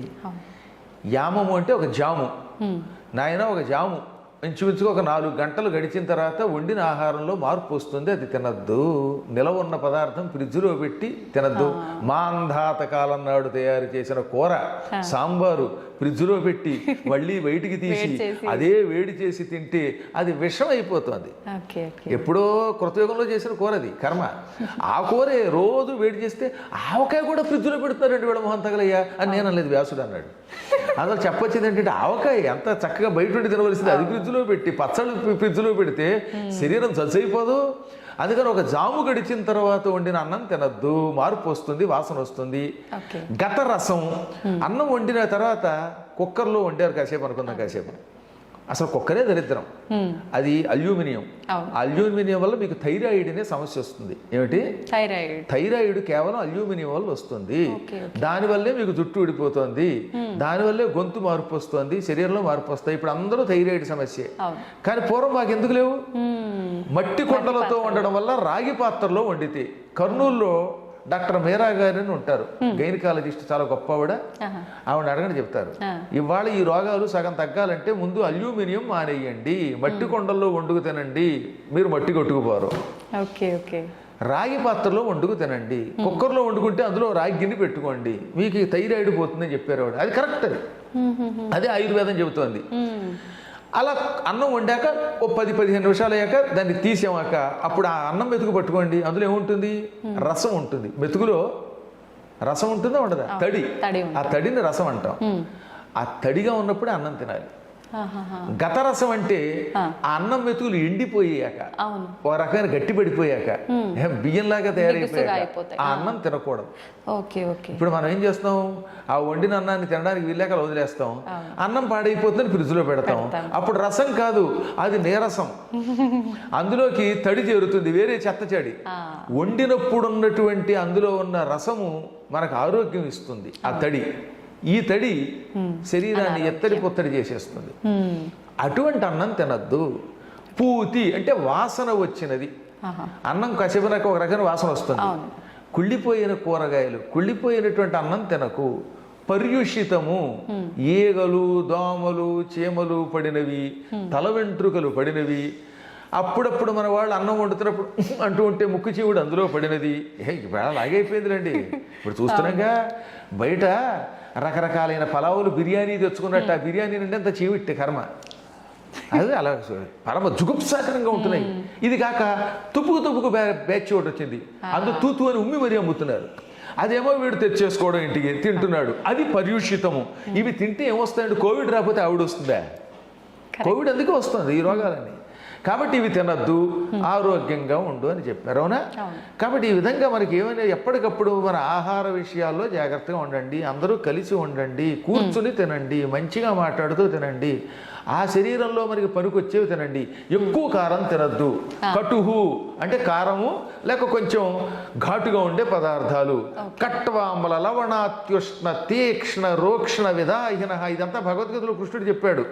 ఎక్కువ కారము, బాగా పులుపు, బాగా తీపి, బాగా వేడి, డీప్ ఫ్రిడ్జ్లోంచి తీసినటువంటి ఐస్ క్రీములు, ఇవి తింటే గొంతుకులు పోతాయి, అనారోగ్యాలు వస్తాయి. ఇవి మంచివి కావు. దాహం తెచ్చిపెట్టే బజ్జీలు, ఈ మధ్యన వాళ్ళు ఎవరో తిన్నారటగా, అదేదో కొత్త రకమైన ఆహారం అమ్మేటవాడు బడ్డీ కొట్లో, అది తిన్నారట, చచ్చిపోయారు చాలా మంది. దానికి ఏదో పేరు కూడా పెట్టారు, దిక్కుమాల పేరు, కొత్త పేరు కూడా పెడతారు. ఎవరో పుట్టించకపోతే మాటలు ఎలా పడతాయని బాయాబదాల్లో చెప్పినట్టుగా. ఇవన్నీ అనారోగ్యాలు. అందువల్ల వీటి నుంచి బయటపడాలంటే ముందు ఇంట్లో చక్కగా వంట అని ఒకటి ఉంది కదా, అది చేసుకోమనండి. బయట నుంచి హోటల్ నుంచి తెచ్చుకోవడం తగ్గించండి. అది ఎప్పుడో ప్రయాణంలో తప్ప తినద్దు. అలాగే అన్నం వండుకున్న తర్వాత ఇంట్లోనే కాస్త కూరో సాంబారో కనీసం పచ్చడో చేసుకోమనండి. ఎందుకు వర్రి, బయట ఉంది కర్రీ అని తెచ్చుకు తింటే ఆ తర్వాత నీ బతుకే వర్రి, ఆ తర్వాత బతుకు వెర్రి మర్రి. అందులో హాయిగా ఇంట్లో కూర ఒకటి వండుకు తినమనండి. కాస్త పెరుగు కూడా ఇంట్లో తోడు పెట్టుకోమనండి. ఇంట్లో పాలు తాగమనండి. 10 మంది కూర్చొని తినమనండి. కనీసం భార్యాభర్తలైనా కూర్చొని తినమనండి. ఒక చిన్న విషయం చెప్పాలి ఇక్కడ. ఒక ఆయన గుంటూరులో పనిచేసేది ఒక ఆవిడ, ఒక ఆయన కాదు ఒక ఆవిడ ప్రొఫెసర్. వాళ్ళ ఆయన విశాఖపట్నంలో పనిచేసేవాడు. ఇద్దరు ప్రొఫెసర్లే పాపం. ఈ ఇద్దరికి 2 పిల్లలు. పాపం ఈవిడేమో ఉద్యోగం కోసం గుంటూరు, ఆయన వైజాగ్. ఆయన జిగ్జాగ్గా వైజాగ్ నుంచి వారానికి ఓ రోజు శనివారం వచ్చేవాడు. ఆదివారం నాడు మాత్రం ఉండి మళ్ళీ సోమవారానికి వెళ్ళిపోయేవాడు. ఈ పిల్లలు ఏమైపోయేది, శనివారం సాయంత్రం దాకా వాళ్ళ నాన్న వస్తాడని ఎదురు చూసి నిద్రపోయే సమయానికి ఆయన వచ్చేవాడు పాపం. ఆదివారం వాళ్ళు లేవలేకపోయేవారు. వాడు స్కూల్కి వెళ్ళేసరికి ఈయన లేచేవాడు. చివరికి ఆదివారం వాళ్ళు వచ్చేసరికి మళ్ళీ తిరిగి ప్రయాణం అయ్యేవాడు. ఇలా కొంతకాలం గడిచాక ఒక రోజున పిల్లలు ఏమన్నారు తెలుసు, వాళ్ళ నాన్నని గుర్తుపట్టలేక, ఎక్స్క్యూజ్ మీ మిమ్మల్ని ఎక్కడో చూసినట్టుంది, ఇదే మాట యాజ్ ఇట్ ఈజ్గా ఇప్పుడు నేనేమన్నాను అదే పిల్లలు వాళ్ళ నాన్నతో అన్నారు. ఎక్స్క్యూజ్ మీ మిమ్మల్ని ఎక్కడో చూసినట్టుంది అన్నారు. ఆయన తలకే మొత్తుకున్నాడు. ఇంతకన్నా దరిద్రం ఇంకొకటి ఉంటుంది. బాబు ఏం చేస్తారు, డబ్బుల కోసం. ఆయన అక్కడ, ఈవిడిక్కడ, నువ్వక్కడ నేనిక్కడ, ఇంక కలిసేదెక్కడో నువ్వక్కడ నేనిక్కడ అని పాడుకుంటూ ఉంటే పిల్లలకి తల్లిదండ్రులు ఎవరో తెలియకపోతే ఇంకా కుటుంబంలో ఏముంటుంది, ఎవడి దారిని వాళ్ళది అయిపోతున్నారు కదా. ఏం సంపాదించి దీనివల్ల లాభం పొందుతున్నాం? ఉన్నంతలో కలోగంజో తినడంలో ఉన్న ఆనందం లేదు, అది పోయింది. అందరికీ డబ్బు పెచ్చబడిపోయింది, అందరికీ ఇళ్ళు ఒకేసారి వచ్చి పడిపోవాలి. ఈ దరిద్రం నుంచి బయటపడాలి. మరి ఏం చేస్తాం? గురుగారు, ఆహారం తినేటప్పుడు ఒకరి కంచాల్లోంచి ఒకరు తీసుకొని తినడము, ఎంగిలి అనేది పనికిరాదు అని చెప్పి అంటుంటారు కదా, అది నిజమైన? అలా తినడం వల్ల దోషం ఏమైనా వస్తుందా? అసలు ముందు అనారోగ్యం కదమ్మా. నా నోట్లో ఉన్న బ్యాక్టీరియా ఏదో భార్యాభర్తలు తీసి పక్కన పెట్టేయండి, వాళ్ళిద్దరికీ తప్పదు కాబట్టి. ఇప్పుడు ఎవడు పడితే వాడు అక్కడ నిలబడిపోయి ఈ కంచంలోంచి అది తీసుకుని ఆ కంచంలోంచి ఇది తీసుకుంటూ ఉంటే, ఇంకా ఈ మధ్యకాలంలో కొన్ని ప్రాంతాల్లో చూస్తే మరీ దరిద్రం. నాకు ఒక వీడియో పంపించాడు మా శిష్యుడు ఒకడు. అందులో ఒక బ్యాచ్ ఉంది.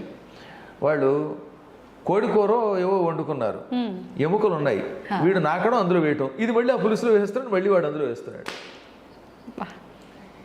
ఇలా తింటూ ఉంటే ఈ భయంకరమైన బ్యాక్టీరియా అందులో చేరిపోతుంది కదా. అవును, అవును. అవి తింటే ముందు అనారోగ్యం కదా, రకరకాల రోగాలు వచ్చి పడిపోతాయి. అసలు ఈ ప్రపంచంలో నోట్లో ఉన్న క్రిములు ఇంకెక్కడ ఉండవు. అందుకే పొద్దున్న సాయంత్రం పళ్ళు తోముకోండి అని ఒక విషయం చెప్పారు. ముఖం అని ఒకటి ఉంటుంది, దాన్ని తోముకోండి ఆయన అని చెప్పారు. నిత్యం 2 పూటలు ఎందుకు స్నానం చేయాలంటే అది మడి ఆచారం కాదు, శరీర శుభ్రత. మన సనాతన ధర్మం ముఖం కడుక్కోండి, స్నానం చెయ్యండి అని ఎందుకు చెబుతుందంటే ఆరోగ్యం కోసం. శుభ్రంగా కుంకుడుకాయలు పెట్టుకుని రుద్దుకోండి అన్నారు. ఇప్పుడు కనీసం మంచి సబ్బు పెట్టి తోముకోండి, అప్పుడు ఈ చెమట నుంచి వచ్చే క్రిములు ఒకళ్ళొకళ్ళు చేరకుండా ఉంటాయి. 2 పూట్ల నోరు తోముకోండి, చెవులు శుభ్రం చేసుకోండి అన్నారు. అంతేగాని మాది స్నానం మాసానికి ఒకే మారు అన్నాడు వాడు వచ్చి మా దగ్గరికి. అందుకే అత్తరు రాసుకుంటాడు వాడు. స్నానం మాసానికి ఒకసారి చేస్తే అవుతుంది. ఇదే డైలాగ్ అమ్మా, నేను ఎప్పటికీ మర్చిపోలేను అనమాట. గురువు గారు మీరు స్నానం చెయ్యమంటే నేను చెయ్యను, మాది స్నానం మాసానికి ఒకే మారు అన్నాడు పైగా. కాస్త అంత మిమిక్రీ నేను చేయలేను కానీ ఇదే డైలాగ్. అప్పుడు వాడి శరీరం నుంచి ఆ చెమటల వల్ల పురుగులు వచ్చి కురుపులు వచ్చి నోట్లోంచి దుర్వాసన వస్తూ ఉంటే అది రాకుండా ఉండడానికి సెంటు కొట్టుకుంటూ ఉంటే ఆ కంపు ఈ కంపు కలిపి ఆ సెంటు కంపుకి మనం ఫెయింట్ అయిపోతాం. నాకు ఎన్నాళ్ళైనా అన్నం తినలేకపోయిన వాడు చూశాక నేను. అందువల్ల అనారోగ్యం అది. అందువల్ల ఏమది ఈ ఎంగిలి తినడం ఉందే అది కేవలం ఆచారమే కాదు, ఆరోగ్య సూత్రం. తర్వాత మన పురాణములు కూడా చెప్పే, గరుడ పురాణములో ఒకళ్ళు ఎంగిలి ఒకళ్ళు తింటే అటువంటి వాళ్ళకి చేతులు నరికేస్తాను, వచ్చే జన్మలో చేతులు లేకుండా చేస్తానన్నాడు ఆయన. కాళ్ళు చేతులు లేకుండా చేస్తాడు ఆయన. అందుకని ఈ బఫే అనే పేరుతో జైలు పక్షుల్లాగా పళ్ళాలు పుచ్చుకుని వెళ్ళి వడ్డించుకుని ఆ చేత్తోటే తింటాడు, ఆ చేత్తో వడ్డించుకుంటాడు. మధ్య మధ్యలో ఏ పులుసు ఉన్నప్పుడు ఆ పులుసు ఇలా కారుతూ ఉంటుంది ఈ మా చేతిలోంచి, ఈ పులుసు ఆ పక్కన సాంబార్లో పడిపోతూ ఉంటుంది మళ్ళీ అందులో. ఇది మళ్ళీ వాడు తినేయడం. అప్పుడు ఏమిటిది ఆ దరిద్రం చూస్తూ ఉంటే. అందుకనే మేమంటే నియమనిష్టలు కలిగిన వాళ్ళం కాబట్టి చాలా కాలం నుంచి నేను ఏ పెళ్లిలోనూ తిన్నాం. అమెరికా వెళ్ళినా నా కోసం వండి పెట్టేటటువంటి శిష్యులు ఉన్నారు, లేక నాకు ఒక్కరు నేనే వండుకుంటాను. కానీ ఈ ఆహారం చూడలేకపోతున్నాను. అందువల్ల సాధ్యమైనంత వరకు మన ధర్మాన్ని కాపాడండి. ఈ ఎంగిళ్ళు అవి తినకుండా ఉండండి. ముందు ఏహం తర్వాత పరం 2 వస్తాయి. ముందు శరీరారోగ్యం బాగుంటుంది అనమాట. గురుగారు, ఆహారం అనేది ఆహార ప్రభావం ఒక ఆరోగ్యం పైనే ప్రభావం చూపుతుంది అనుకోవచ్చు, ఆలోచనల పైన కూడా ప్రభావం, ఆలోచన మీద కూడా చూపిస్తుంది. మనం తినే ఆహారాన్ని బట్టే మనకు మార్పులు వచ్చేస్తాయి. అంటే నమ్మినా నమ్మకపోయినా ఒక కథ చెబుతాను నేను. అది కథ కాదు, జరిగిందే. మా తాతగారు, ఆయన పేరు భాస్కర్రావు గారు. ఆయనకి ఒక 10,000 ఎకరాల పొలం ఉండేది. ఆ రోజుల్లో వెళ్ళిన జమీందారులు ముఖాసదారులు అంటారు. తూర్పుగోదావరి జిల్లా కాకినాడ దగ్గర రామేశ్వరం అని ఒక పల్లెటూరు. కాకినాడకి ఇంచుమించుగా 10 కిలోమీటర్లే ఉంటుంది అది. ఇప్పటికి కూడా మా ఇంటి పేరు వాళ్ళు అక్కడ చాలా మంది ఉన్నారు. ఇంకా మామూలు జమీందారు కదా ఆయన. ఆయన ఓసారి ఏం చేశారు, ఒక స్వామీజీని భోజనానికి పిలిచారు. మా నాన్నగారు చెప్పిన కథ ఇది అనమాట. ఆ స్వామీజీ ఎక్కడ తినరు. అందుకని ఒక వంట వండి పెట్టారు. ఆవిడ బాగా నియమంతో స్నానం చేసి మడిగట్టుకుని వండుతుంది. ఏమండి ఈవిడ మడిగట్టుకుని వండుతుంది, తింటారా అంటే తింటామండి. గృహస్థాశ్రమంలో అందరి దగ్గర తినగానే ఆవిడ మడిగట్టుకుంటుంది కాబట్టి తింటామని. కానీ ఆవిడ వంట వండి పిలిపించారు, ఆయన కోసం వంటకాలు చేయించారు. మా తాతగారు చాలా నిష్ఠాగరిష్ఠుడు అవడం వల్ల ఆయన పక్కనే కూర్చోబెట్టుకుని స్వామీజీ తిన్నారు. ఆ స్వామీజీ వినోబాభావే ఆశ్రమం నుంచి వచ్చినవాడు. పైగా వినోబావే అనే పేరు విన్నారుగా. ఆయన సేవాగ్రామం అనగా నాగపూర్ దగ్గర ఉంటుంది. అద్భుతమైనటువంటి వ్యక్తి, ఆయన శిష్యుడు పైగా. సరే ఆయన కోసం బంగారపు గిన్నెలో, మా ఇంట్లో అప్పుడు బంగారం వెండేట కంచాల్లో కూడా బంగారపు కంచం అనుకోండి. నేను మా దగ్గరకు వచ్చాక మా నాన్నగారు 1000 ఎకరాలు దానం చేశారు. అందువల్ల 1000 ఎకరాలు కళ్ళారా చూడలేదు. నాకేదో 3.5 ఎకరాల పొలం నేను కొనుక్కున్నదిలేండి నా చిన్నప్పుడు. కానీ కాబట్టి 1000 ఎకరాల పొలం ఎలా ఉంటుందో ఒకసారి నాకు చూడాలని మళ్ళీ. కానీ ఆ రోజుల్లో మా తాతగారి దగ్గర ఉండేది. ఆ బంగారపు గిన్నెలో పాయసం పెట్టారు. అది తిన్నాడండి ఆయన. ఆయన తినగానే ఈ బంగారపు గిన్నె తెలియకుండా కొట్టేసి, అంటే దొంగతనం చేసి జోలిలో పెట్టుకుందాం అనిపించింది ఆయనకి, ఈ స్వామీజీకి. కానీ జ్ఞాని కదా, చిచ్చి ఇదేమిటి నేనేమిటి బంగారపు గిన్నె దొంగతనం చేయాలనుకోవటం ఏమిటి అనుకుని టక్కన ఆగిపోయి, ఏమండి వంట అవండి ఇలా పిలవండి అన్నారు. వంట ఆవిడ వచ్చింది. అమ్మ నేనేమి అన్నో ఆశీర్వదిస్తాను, ఈ పాయసం వండుతున్నప్పుడు ఏమనుకుంటూ వండావు అని అడిగాడు ఆయన. ఆవిడ వెంటనే, ఈ ఇంట్లోకి వచ్చిన దగ్గర నుంచి బంగారపు గిన్నెలు వెండి గిన్నెలు బాగా కనపడ్డాయండి, అందుకని బంగారపు గిన్నె రహస్యంగా పట్టుకుపోదాం, ఒక కంచం పట్టుకుపోదాం, ఇన్ని కంచాల మీద ఆయనకి లెక్క తెలియదు ఈ భాస్కర్రావు గారికి అనుకుంటూ పాయసం వండినంతసేపు ఇదే ఆలోచనతో వండిందిట. బంగారమును దొంగతనం చేద్దాం అనుకుంటూ ఆ పాయసం ఆయనకు వడ్డించింది. Okay okay. ఇప్పుడు స్వామీజీ ఏమన్నారో తెలుసా? చూసావా, నువ్వు ఆ పాయసం వండుతున్నంతసేపు బంగారం దొంగతనం చేద్దాం అని వండడం వల్ల ఆ ఆహారానికి ఆ దొంగ బుద్ధి వచ్చేసింది. అది తినగానే నా వంటి సన్యాసికి కూడా దొంగతనం చేయాలనిపించింది. అందువల్ల ఆహారం వండేటప్పుడు పవిత్రంగా వండాలి. ఆ ఎఫెక్ట్ ఉంటుందమ్మా. ఆలోచన తరంగాలు, ఇది కూడా ఒక సైన్సే. అది తెలియదు. కానీ ఈ నాస్తికులకి, ఈ మూర్ఖులు ఉంటారే, అజ్ఞాన సముద్రులకి, వాడికి తెలియదు. అది మేమంటే అనుభవించి చెబుతున్నాం. అందువల్ల నేనేమో ఓ పాట రాశాను అప్పట్లో. ఏమని? తింటూ రామయ్యను, తినకున్న రామయ్యను, తినిపిస్తూ రామయ్యను, రామ్ రామ్ రామ్, వండుతూ రామయ్యను, వండిస్తూ రామయ్యను, వండకున్న రామయ్యను, రామ్ రామ్ రామ్, రామ రామ రామ రామ రామ రామ రామ రామ రామ రామ రామ రామ. ఇలా ఏ పని చేసినా, తింటున్నా తినిపిస్తున్నా, తినకున్నా, వండుతున్నా వండిస్తున్నా, వండకున్నా, నడుస్తున్నా నడిపించకున్నా, సర్వకాల సర్వావస్థల్లో రామ అనుకుంటే ఈ ఆహారం మీద ఎఫెక్ట్ ఉంటుంది. ఇప్పుడు ఎక్కడో పనికి వాళ్ళని చోట తిన్నాం, ఏ హోటల్లోనో, ఆ హోటల్లో వండుతున్నంతసేపు వాడు పక్క వాడిని పొడి చేద్దాం, లేకపోతే యజమాని గారి దగ్గర డబ్బు దొబ్బేద్దాం అనుకుంటూ వండితే ఈ తిన్నవాడిగా బుద్ధులు వస్తున్నాయి. అందుకే ఇంత మంచి యాంకర్ అయిన మీరు కూడా అక్కడ తినొచ్చి నన్ను ప్రశ్న అడిగితే కత్తితో పద్మాకర్ గారు మిమ్మల్ని పొడి చేస్తాను అనొచ్చు. అదృష్టవశాత్తు మీరు అక్కడ తినకుండా వచ్చారు కాబట్టి మీరు నేను కూడా బతికాం. కాబట్టి ఆహారం మీద ఆ ప్రభావం ఉంటుంది కనుక సరి అయిన వాడు వండాలి. సరి అయిన వాడు వండితే ఏదైనా ఉంటుందండి. శబరి ఉంది, ఆవిడ రామభక్తురాలు, అందుకే ఆవిడ చేతి ఆహారం తిన్నటువంటి వాళ్ళందరికీ రామనామస్మరణ వచ్చింది.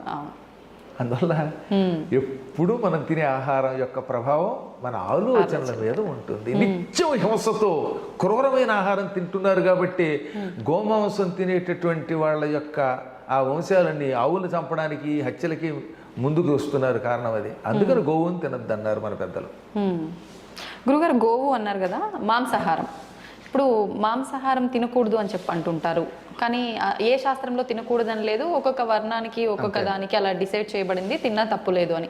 కానీ కొంతమందిలో ఒక సందేహం ఉంటుంది. ఆధ్యాత్మికంగా చాలా చక్కగా దగ్గరగా ఉంటారు ఆధ్యాత్మిక భావనకి, కానీ మేము మాంసాహారం తింటున్నాము, మరి మాకు వాళ్ళకి తేడా ఉందా, వాళ్ళు చేసే పూజలు ఫలిస్తాయేమో, మా పూజలు ఫలించవేమో, మా సైడ్ నుంచి ఒక లోపం ఉందేమో అని ఆలోచించే వాళ్ళు కూడా ఉంటారు. అలా ఏమైనా ఉంటుందంటే? రెండు చెప్పారండి ఇక్కడ. తినగలిగితే సాత్వికాహారం తిని అర్చన చేయండి, అదేం కాదనండల్లా. కానీ అందరూ తినలేరు. చిన్నప్పటి నుంచి వారి వారి యొక్క వంశాచారాలు ఏవో. నువ్వు ఏమి తింటున్నది పరమాత్మనికి సమర్పిస్తే ఏ దోషము రాదు. ఏ పూర్వకాలంలో మరి అడవుల్లో పోయేవాళ్ళు లేరు, వాడు నిరంతరం శివనామస్మరణం చేసి తిన్నారు కాబట్టి వాడికి దోషం లేదు. వాడు అంత భక్తి పరాకాష్ఠకి వెళ్ళాలి. తర్వాత జపతపాలు చేసే కాలంలో కొన్ని నియమాలు ఉంటాయి. ఇప్పుడు కార్తీక మాసమనో లేకపోతే ఒక యజ్ఞం చేశారు, ఓ శివరాత్రనో, అటువంటిప్పుడు మాత్రం ఆహార నియమం పాటించండి. మిగతా రోజుల్లో నేనైతే శాకాహారిని కాబట్టి శాకాహారం తినండి అని మీకు సలహా ఇస్తాను, అది వేరే విషయం. కానీ అలవాటు మానలేనటువంటి వాడు అది మానేయద్దు. వాడు తింటూ కూడా పరమాత్మని అర్చించండి, అర్చించి కూడా తరించవచ్చు. సందేహం లేకుండా. భగవంతుడికి ఇవేం అక్కర్లా. కాబట్టి నా వ్యక్తిగతమైన అభిప్రాయం మీ మీద రుద్దనం. అడవుల్లో ఎంతోమంది పోయేవాళ్ళు అలా చేసి తరించారు. భక్త కన్నప్ప ఉన్నాడు, మాంసము పెట్టాడు, కన్ను కూడా ఇచ్చాడు. నువ్వు ఆ స్థాయికి వెళ్ళాలి. కన్నప్పని నువ్వు ఆదర్శంగా తీసుకున్నప్పుడు పందిని కొట్టి మాంసం నైవేద్యం పెట్టాడు శివుడికి. రేపు పొద్దున శివుడికి కష్టం వస్తే కన్ను కూడా తీశాడు. నువ్వు కూడా ఉపాసన చేస్తున్నప్పుడు అంత స్థాయి భక్తుడు. అదే నేను కోరేది. కానీ మన ధర్మాన్ని మాత్రం విడిచిపెట్టకు. హలాల్ అనే పేరుతో ఉన్నటువంటి అపవిత్ర ఆహారం తినకుండా నీకు తినాలనిపిస్తే ఏ అమ్మవారి దగ్గర చేసుకుని నీ భోజనం నువ్వు చెయ్యి, అంతే. అమ్మవారి దగ్గర అంటే అది బలి ఇవ్వటమే. ఆ బలి ఇచ్చుకుని ఇప్పుడు ఎలాగో వాడు మాండవు. అవును, బయట ఎక్కడో బదులు ఇది అమ్మవారికి సమర్పణ చేసి తింటే కొంత నయ్యం కదా. అది ఏదైనా భగవంతుడికి నివేదన చేస్తే అపవిత్రాహారం కూడా పవిత్రాహారం అవుతుంది కనుక అందుకని మన పెద్దలు అలా చెప్పారు. Okay okay. గురుగారు, ఇందాక మీరు అన్నారు రామ రామ అని చెప్పి ఒక పాట కూడా. అయితే మన పెద్దవాళ్ళు కూడా ఇంతకుముందు ఏంటి, ఇప్పుడు కూడా పెద్దవాళ్ళు పడుకునేటప్పుడు లేసేటప్పుడు రామకృష్ణ రామకృష్ణ అని తలుస్తూనే ఉంటారు. నిజంగా రాముణ్ణి కృష్ణుణ్ణి తలవాలంటారా? ఎవరి ఇష్ట దైవాన్ని వాళ్ళు తలుచుకోవచ్చు అంటారా? ఏదో ఒక భగవన్నమ్మా. శివ శివ అని వాళ్ళు లేరు, హరహర మహాదేవ, కొంతమంది పూర్వ మహాదేవ మహాదేవ అనేవారు. అంటే ఎక్కువగా రాముణ్ణి కృష్ణుని ఎందుకు తలుచుకుంటామంటే ఇద్దరు అవతారమూర్తులే. శ్రీమన్నారాయణుడి యొక్క దివ్య అవతారాలు. అందులో రాముడు మర్యాదా పురుషోత్తముడు. రామనామస్మరణం వల్ల రాముడు ఎలా నడుచుకున్నాడో అలా నడుచుకోవాలి. ఏకపత్ని వ్రతత్వము, మాటంటే నిలబెట్టుకోవడము, శరణన్న వాళ్ళని రక్షించడము, టీవీగా రాజుగా పరిపాలించటము, ఎక్కడ పడితే అక్కడ పిచ్చివాగుడు వాక్కుండా గంభీరంగా పలకడము, ఇవన్నీ రాముడి లక్షణాలు. కాబట్టి రామనామస్మరణ వల్ల అవి నేర్చుకో. ఇక కృష్ణుడు సంపూర్ణ అవతారం. అది ఏ తే చాంశ కళాపుంస కృష్ణస్తు భగవాన్ స్వయం. భగవంతుడు 22 అవతారాలు ఎత్తినట్టుగా భాగవతంలో ఉంది. ఆ 22 అవతారాల్లో 21 అంశావతారాలు, ఒక్క కృష్ణావతారం పరిపూర్ణ అవతారం. ఆ పరిపూర్ణ అవతారంలో ఆయన చూపించిన మహిమలు ఇంకెవరూ చూపించలేదు. అన్నిటికీ మించి జగద్గురువు ఆయన. భగవద్గీత మనకు అందించిన గురువు అండి ఆయన. ఇక గురువు అనే శబ్దంలో జగద్గురువు మొట్టమొదటి ఆయనే. వసుదేవసుతం దేవం కంసచాణూరమర్దనం దేవకీ పరమానందం కృష్ణం వందే జగద్గురుం అని ఆయననే మనం జగద్గురువుగా కొలుస్తున్నాం. కాబట్టి అంతటి జగద్గురుడి నామాన్ని తలుచుకోవాలి. అందుకని రామ కృష్ణ అనుకుంటే అవతారములలో ఉన్న విశిష్ట లక్షణములు మనకి తెలుస్తాయి, ఆ కథలు తెలుస్తాయి. తద్వారా వాళ్ళలాగా మనం మారడానికి ప్రయత్నిస్తాం. పైగా ఈ నామములు ఇంకా తొందరగా రక్షిస్తాయి. రామనామానికి కృష్ణనామానికి ఉన్న శక్తి ఇంకంతా ఇంత కాదు. అనుభవించిన వాడికి తెలుస్తుంది. నేను తింటున్నా, తిరుగుతున్నా, నిద్రపోతున్నా కూడా లోపల లోపల ఆ నామం సాగుతూ ఉంటుంది. అలా సాగినప్పుడల్లా ఏదో తెలియని అలౌకిక ఆనందం పొందుతాను. అమ్మ, నాకు నిజంగా రాముడు కృష్ణుడు రెండింటి గురించి ఎన్నో పురాణాలు చెప్పినా అసలు కృష్ణావతారం, ఆ కృష్ణుడి యొక్క లక్షణాలు తెలుసుకుంటే ఎంత ఉత్సాహం కలుగుతుందో తెలుసునా. భాగవతాన్ని ఇప్పటి వరకు 371 సప్తాహాలు చేశాను. సప్తాహం అంటే తెలుసు కదా, 7 రోజుల పాటు భాగవతాన్ని పారాయణం ప్రవచనం చేస్తూ ఉంటాం. ఇప్పుడు 371వ పారాయణ కింద జరుగుతుంది మీరు వచ్చే సమయానికి. ఇప్పుడు అలా 371 అంటే నా జీవితంలో ఎన్ని రోజులు గడిపుంటానో ఆలోచించండి. సంవత్సరానికి 52 ఎన్ని వారాలు మినిమం అనుకుందాం కనీసం.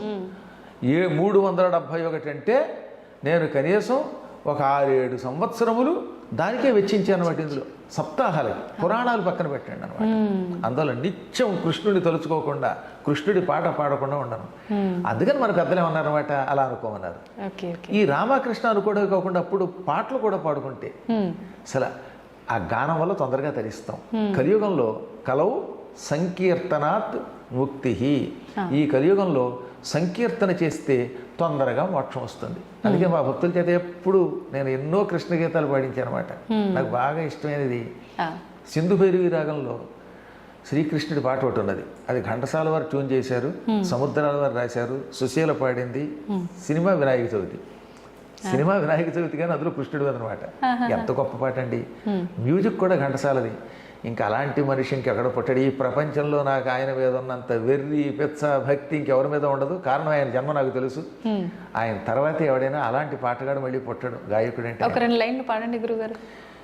నిన్ను నెరనమ్మితిరా, నిన్ను నెరనమ్మితిరా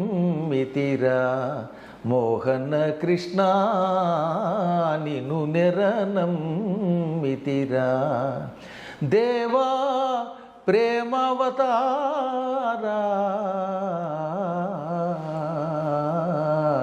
నిన్ను నెరనమ్మితిరా మోహన కృష్ణ, నిన్ను నెరనమ్మితిరా. నీ పద చింతన మీరిన మంత్రము, నీ పద చింతన మీరిన మంత్రము, నీ పద సేవకు మించిన పూజ,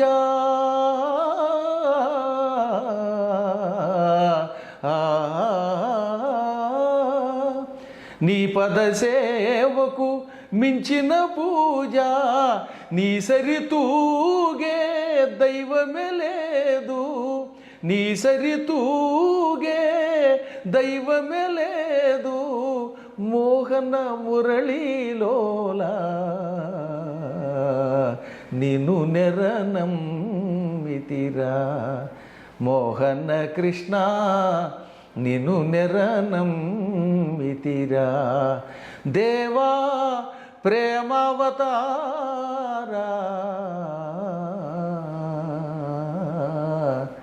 నిన్ను నెరనమ్మితిరా, నిన్ను నెరనమ్మితిరా. అద్భుతంగా పాడారు గురుగారు. నిజంగా ఈ పాట వింటుంటే స్వామివారి గురించి ఎంత చక్కగా వర్ణించారనేది చాలా చక్కగా అర్థమవుతోంది. అందువల్ల వీలున్నంత వరకు రామకృష్ణ అనుకుంటే హాయిగా సుఖంగా అంతే ఈ లోకంలో గడుపుతాం, అక్కడ గడుపుతాం. అదే నా విజయ రహస్యం.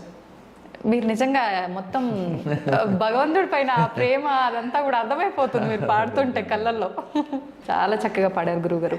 అయితే గురుగారు, మనం టాపిక్లోకి వెళ్తే ఇప్పుడు భక్తి, మీరు ఇప్పుడు ఇంత ఇష్టంతో పాడారు. నిజంగా భగవంతుని గురించి పూజ చేయాలన్నా, మనం ఆధ్యాత్మికంగా ఆ వేలో వెళ్ళాలన్నా ఇలా పాటలు పాడితే సరిపోతుందా? కొంతమంది మాట్లాడుతుంటారు, మాట్లాడితే సరిపోతుందా? లేదు ఆడంబరంగా పూజలు చేస్తుంటారు, అలా పూజలు చేస్తే సరిపోతుందా? మీరు ఇందాక అన్నారు స్తోత్రాలు ఇలాంటివి అని చెప్పి, అలా చేస్తే సరిపోతుందా? లేదు ఇవన్నీ చేయాల్సిందేనా?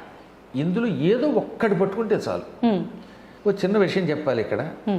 ప్రథమం సర్వశాస్త్రాణం పురాణం బ్రహ్మణా స్మృతం అనంతరంచ వక్త్రేభ్యో వేదాస్తస్య వినిశ్రుతా. ఈ శ్లోకం పద్మపురాణంలో మొదటి సర్గలో, సృష్టిఖండంలో మొదటి సర్గలో 45వ శ్లోకం. ఇదే శ్లోకం యథాతథంగా మళ్ళీ బ్రహ్మపురాణంలో ఉంటుంది. దీనికి అర్థం ఏంటనమాట, ఈ సృష్టిలో మొట్టమొదట బ్రహ్మగారు పురాణములనే స్మరించెను. అనేక శాస్త్రాలు ఉన్నాయిగా మనకి, పురాణాలు, వేదాలు, ఇతిహాసాలు, స్మృతులు. ఇన్నిటిలో ముందు పురాణాలని తన హృదయంలో స్మరించుకున్నాడు. దాన్ని నారదునికి ఇచ్చాడు. నారదుడు రామాయణాన్ని వాల్మీకి చెప్పాడు, మిగతావన్నీ వ్యాసునికి చెప్పాడు. కాబట్టి వ్యాసుడు రాశాడు. వ్యాసుడు రాయడానికి ముందు బ్రహ్మగారే దీన్ని స్మరించాడు. కానీ బ్రహ్మ నోట్లోంచి ముందు బయటకు వచ్చినవి ఏమిటి? వేదములు బయటకు వచ్చాయి. అందుకని వేదములకేమో ప్రాధాన్యం, రెండు పురాణములు. కాబట్టి వేదములు పురాణములు రెండు పూర్తిగా చదివినవాడు విన్నవాడే బాగుపడతాడు. ఇవన్నీ ఏం చేశారు? అందరూ చదవలేరు కదా. వేదములు అనంతములు, ఊరికే అందులో 4 భాగాలు ఊరికే బయటికి పెట్టాం తప్ప అసలు వేదములు అనంతావై వేదాహ. ఇక పురాణములు ఎన్నున్నాయో లెక్కలేదు, కోట్ల శ్లోకాలు. ఇక ఉపపురాణాలు, ఈ ఇతిహాసాలు ఇవన్నీ ఎవరు చదవగలరు? వీటి సారాంశముగా వ్యాసుడు ఏమన్నాడు? 9 భక్తి మార్గములను అవలంబించన్నాడు. అంటే నాయన ఇవన్నీ చదవలేరు, ఇన్ని పూజలు, ఇన్ని యజ్ఞాలు చేయలేరురా, భక్తిని పట్టుకోండి. ఆ భక్తి 9 మార్గములలో ఉన్నది. ఆ 9లో ఒకటి ఏమిటనమాట? పురాణములు శ్రవణము, వినడము. భగవంతుని కథలు వినండి. విన్నా మీరు తరిస్తారు. అన్నీ చేయలేకపోతే ఏం చేయొచ్చు అనమాట? ఏ పద్మాకర్ గారు చెప్పిన పురాణాలు యూట్యూబ్లో ఉంటాయి. మొన్న చెప్పారు ఏకంగా 10,000 గంటల కంటే ఎక్కువ నైట్ నా పురాణాలు. 10,000 గంటల పద్మాకరని కొట్టేస్తే వచ్చేస్తే వరుసగా మొత్తం 18 పురాణాలు నేను చెప్పాను. పూర్వం చెప్పిన వాళ్ళు యూట్యూబ్ లేవు కనుక లేవు. అంత పూర్వం కూడా పెద్దలు ఎంతో మంది చెప్పుంటారు కదా. కానీ ఇప్పుడు నా అదృష్టవశాత్తు యూట్యూబ్లో నా శిష్యులు పెట్టారు, వాళ్ళు గొప్పవాడు. అది మీ అదృష్టం కాదు గురువు గారు, మాలాంటి వాళ్ళ అదృష్టం. అవి ఎల్లకాలం మేము వినగలుగుతాం, ఉండిపోతున్నాయి కదా. ఆ విధంగా బ్రహ్మశ్రీ వద్దిపర్తి పద్మాకర్ అఫీషియల్ ఛానల్ అని పెట్టి అందులో పెట్టారు. కోడే జగదీష్ గారని డెమాయిన్లో ఉంటారు, అయోవా స్టేట్లో. ఆ మహానుభావుడే ఈ ఛానల్ నాది పెట్టి తద్వారా ఇవన్నీ అందులో అప్లోడ్ చేయించారు. శిష్యులందరినీ పెట్టి ఎంతో మందిని అందులో ఇన్వాల్వ్ చేసి. కాబట్టి మొత్తం ఈ పురాణములలో ఎంతో కొంత వినండి. వినడం వల్ల తొందరగా తరిస్తారు. చదవడం కంటే వినడం తేలిక కదా. ఇప్పుడు నేను చెబితే కొంచెం తేలిక అర్థం అవుతుంది కదా ఉన్నంతలో. అందువల్ల శ్రవణం, కీర్తనం అంటే ఇప్పుడు నేను చెప్పినట్టుగా పాడడం, పొగడడం, సంకీర్తనము లేక స్తోత్రాలని నోటితో అనడం కూడా కీర్తనమే. ఇది రెండవది. మూడవది స్మరణం. ఒకటేమో శ్రవణం, 2 కీర్తనం, 3వది విష్ణోహ స్మరణం. స్మరణం ఇందాక చెప్పినట్టుగా రామ, కృష్ణ, గోవింద, వాసుదేవ, నమ శివ ఏదో ఒకటి స్మరించుకో లోపల పైకో. పాదసేవనం. పాదసేవ అంటే ఇప్పుడు విష్ణువో శివుడో నా పాదాలని సేవించే భాగ్యం మనకి ఎవరుగా? మహాత్ములను సేవించుము. అది పాదసేవనం అంటే. మీ తల్లిదండ్రులు వాళ్ళు దేవతా స్వరూపులు, మీ గురువులు దేవతా స్వరూపులు, వాళ్ళకి పాదసేవ చెయ్యి. కుంటివాళ్ళు, పాపం గుడ్డివాళ్ళు, నిజంగా అలా అనకూడదు, దివ్యాంగులని పేరెట్టారు మన ప్రధాని గారు. అటువంటి పుణ్యాత్ములకి సేవ చేయి, పాదసేవ చెయ్యి. లేదా వాళ్ళకి ఏదో అన్నం పెట్టు. ఇదంతా భగవంతుని పాదసేవ. ఆ తర్వాత అర్చనం. ఇదో పూజలు చేయటం, పువ్వులతో పూజో లేకపోతే ధూపదీపాలతో షోడశోపచారాలతో గుళ్ళోకి వెళ్ళి అర్చనం చెయ్యి. వందనం, నమస్కారం చెయ్యి. భగవంతునికి, భగవద్భక్తులకి, పెద్దలకి నమస్కారం చెయ్యి. దాస్యం, సేవ చెయ్యి. ఇప్పుడు ఆంజనేయుడు ఉన్నాడు కాబట్టి ఆయనకి అదృష్టవశాత్తు రాముడు ఎదురుగుండా ఉన్నాడు కనుక సేవ చేశాడు. అవును. లేదా ఇంకొక ఆయనకి ఏ దేవుడో కనబడ్డాడు, అక్రూరుడు ఉన్నాడు, ఆయనకి కనబడ్డాడు చేశాడు. ఇప్పుడు ఈ కలియుగంలో దాస్యం ఎలా చేస్తాం? భగవంతుడు కనపడటం లేదు అందరికీ. అందుకని ఏమన్నారు? గుడులను బాగు చెయ్యి, గుడులకు వెళ్ళి దాన్ని శుభ్రం చెయ్యి. అందుకే మా సత్సంగం తరపున గుడి బడి అని ఒకటి పెట్టాం. మా వాళ్ళు ఇప్పటికి 10 సంవత్సరములుగా మొత్తం భారతదేశంలో ఉన్న ఆలయాలని బాగు చేస్తున్నారు. అమ్మ చెబితే ఆశ్చర్యపోతారు. పండరీపురం వెళ్ళారు, పాండురంగ ఆలయానికి. ఆ ఆలయం అంతా శిథిలావస్థకు వచ్చి పాడైపోయి గుళ్ళు మీద మొక్కలు కూడా లేచిపోయాయి. 5 లక్షలు ఇస్తే కానీ బాగు చేయమన్నారట కూలివాళ్ళు. పాపం అంత డబ్బులు అక్కడ లేవు. ఇంతలో మా వాళ్ళంతా వెళ్ళారు, ఒక 500 మంది. బెంగుళూరు నుంచి, అమెరికా నుంచి, హైదరాబాద్ నుంచి వాళ్ళంతా. 500 మంది. యూట్యూబ్లో ఉంటుంది చూడండి, గుడి బడి పండరీపురం. ఈ 500 మంది వెళ్ళి 3 రోజులుండి మొత్తం గుడిని 5 లక్షలు ఇస్తే కానీ బాగు చేయలేమన్న గుడిని తమ సొంత ఖర్చులతో వెళ్ళి చేసి వచ్చేశారు. వాళ్ళు మాకు సర్టిఫికేట్ పంపారు, అయ్యా మీ శిష్యులు ఎంత అద్భుతంగా చేశారండి, గుడిని నభూతన భవిష్యత్ అనే రీతిలో తీర్చిదిద్దారని. ఇప్పుడు ఆ గుడికి సేవ చేయటమే భగవంతునికి దాస్యం. కష్టాల్లో ఎంతో మంది ఉన్నారు, వాళ్ళకి సేవ చేయండి, అది భగవంతుని సేవ. ఆ విధంగా గుడిని వాటిని బాగు చేసి అక్కడ కాసేపు పారాయణ చేస్తే అది పరమాత్మ సేవ అవుతుంది. అది దాస్యం అంటే. ఆ తర్వాత భగవంతుడితో స్నేహం అంటే భగవద్భక్తులతో, పురాణములతో స్నేహం చేయండి. ఆత్మ నివేదనం, నిన్ను నువ్వు పరమాత్మకి సమర్పించుకో, నా సమస్తం పరమాత్మది అనుకో.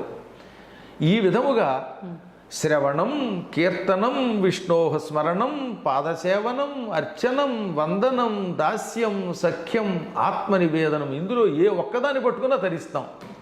9 పట్టుకుంటే ఇక వాడికి తిరుగులేదు. ఇప్పుడు ఈ చెప్పింది ఎవరన్నా ఉన్నారు? ప్రహ్లాదుడు చెప్పాడు వాళ్ళ నాన్నకి. ఇది ప్రహ్లాదుడు చెప్పిన భాగవత శ్లోకం. పోతన గారు అందంగా తెలుగులో ఇంకా బాగా అనువాదం చేశాడు.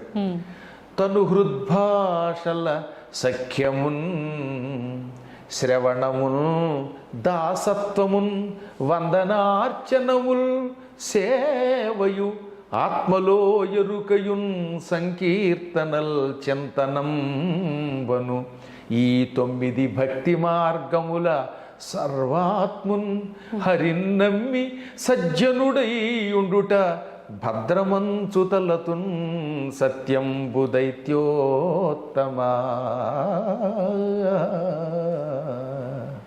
ఎంత చక్కగా చెప్పాడు.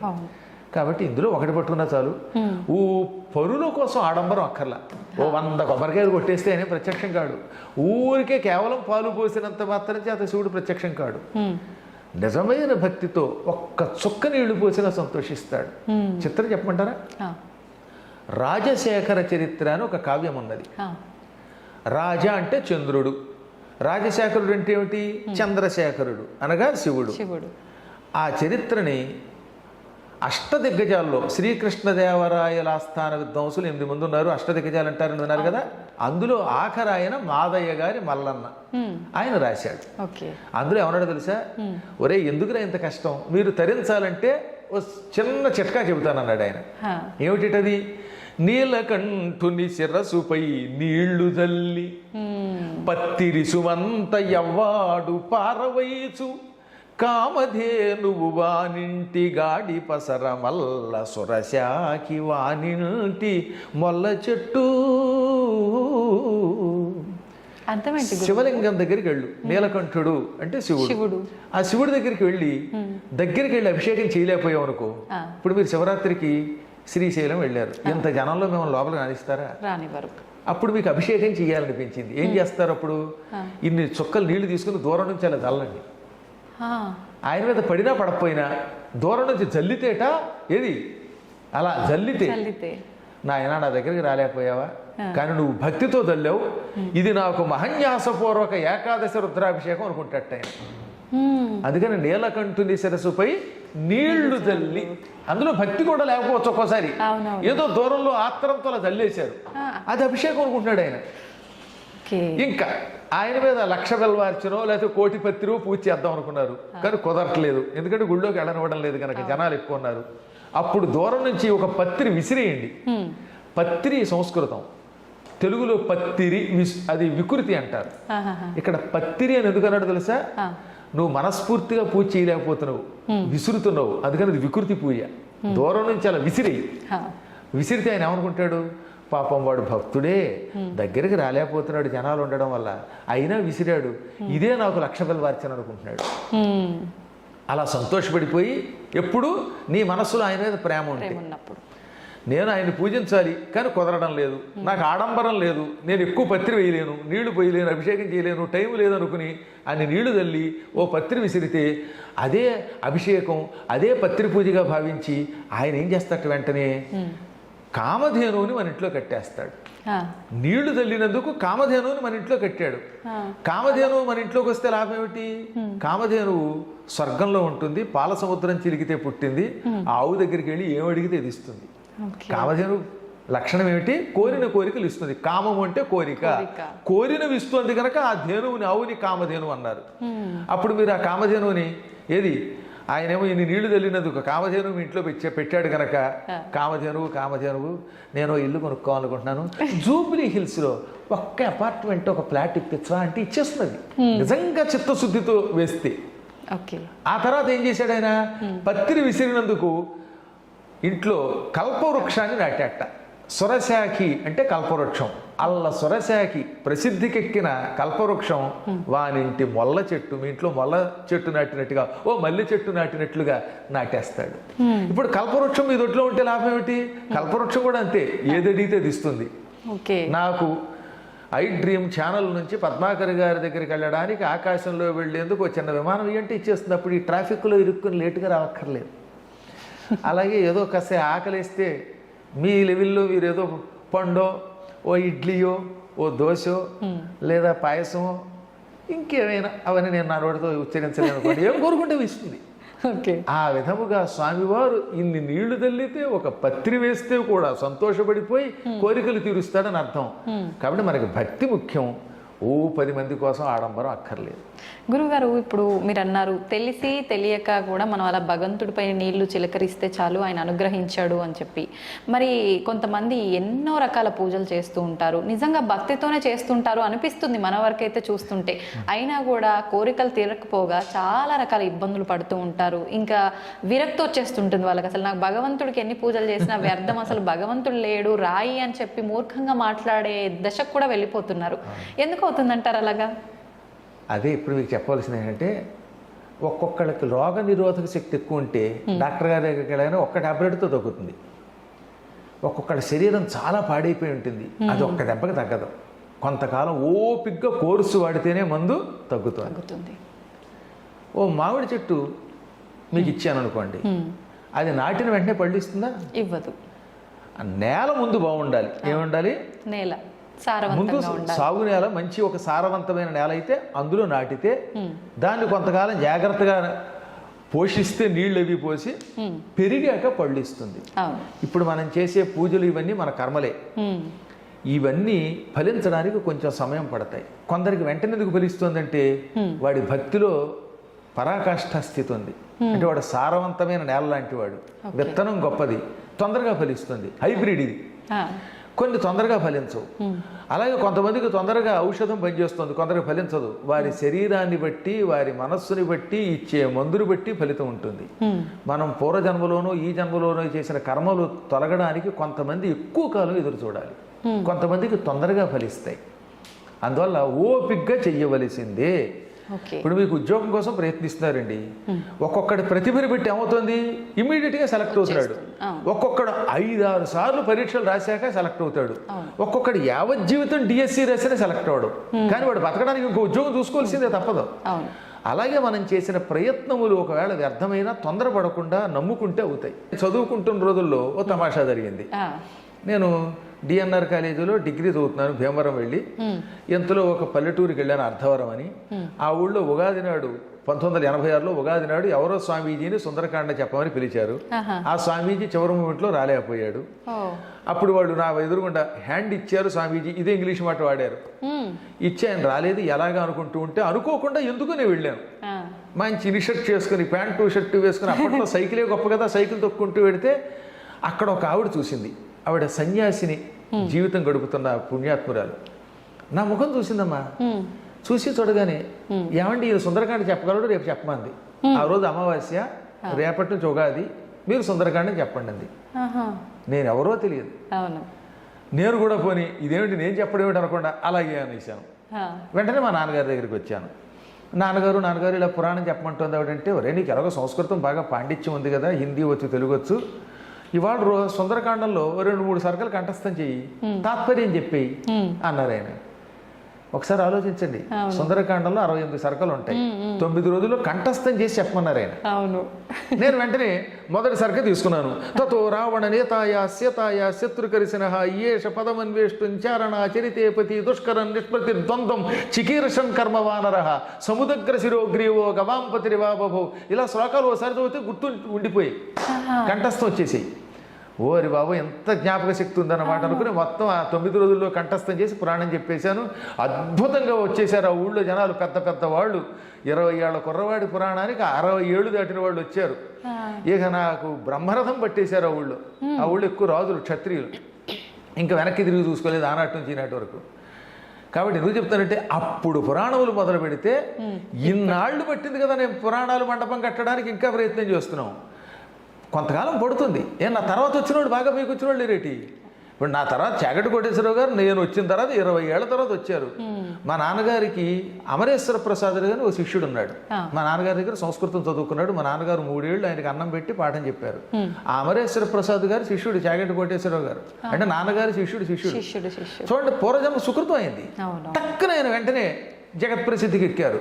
కాబట్టి ఒక్కొక్కళ్ళకి తొందరగా వస్తుంది, కొందరికి ఆలస్యంగా వస్తుంది. అది వారి వారి యొక్క సుకృతాలను బట్టి ఉంటుంది.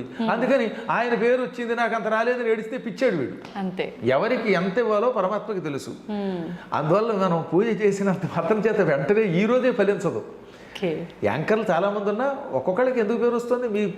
మీ పొజిషన్లో చాలా మంది ఉంటారు కదా, ఒక్కొక్కళ్ళకి కొంచెం తొందరగా పేరు రావచ్చు, కొందరికి కొంచెం ఆలస్యం రావచ్చు. కానీ మొత్తం మీద నమ్ముకుని చెయ్యండి. అందువల్ల ఓపిక పట్టాలి.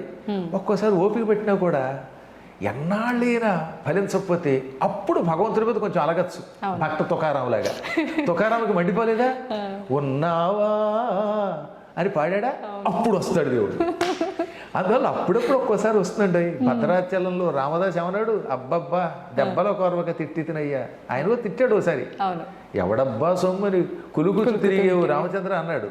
అంచేత మరీ ఎక్కువ భక్తులు అప్పుడప్పుడు దెప్పుతారు, దెప్పితే వస్తాడు దేవుడు. కానీ ఈరోజు కంగారు పడకుండా మీ పని మీరు చెయ్యండి, ఎప్పుడో ఒకప్పుడు వస్తాయి. మీకు మామిడి పళ్ళ కథ ఒకటి ఉంది కదా. ఓ ముసలాడు మామిడి టెంక నాడాడు. అది మన పురాణం కథ. దాన్ని తెనాలి రామకృష్ణలో పెట్టారు సినిమాలో. అది నిజానికి పురాణ కథే, పద్మ పురాణంలో కథే. ఓ ముసలాయన ఒక టెంకర్ పట్టుకెళ్ళి నాటుతున్నట్ట. ఏది నలుగురు తిరిగేటటువంటి ఒక బాట దగ్గర. ఎంతలో అటుగా పెడుతున్న రాజుగారు చూశారు. ఏమయ్యా నీకు ఎప్పుడే 70 ఏళ్ళు 80 ఏళ్ళు ఉన్నాయి, ఈ టెంక నాటితే ఎప్పటికి చెట్టు అవుతుంది, ఎప్పుడు పళ్ళు ఇస్తుంది? అంటే ఈ చెట్టు పెరిగి పళ్ళు ఇచ్చేదాకా ఇంకా బతుకుదాం అనుకుంటున్నావా అంటే, మహారాజా మన పెద్దలు ఎలా అనుకుని ఉంటే ఇవాళ మామిడి చెట్లు మనకు వచ్చేవా అన్నాడు ఆయన. ఇవాళ ఈ టెంక నాటేది నా కోసం కాదు, నా తర్వాత తరాల వాళ్ళ కోసం, వచ్చే జన్మలో నా కోసం పోని.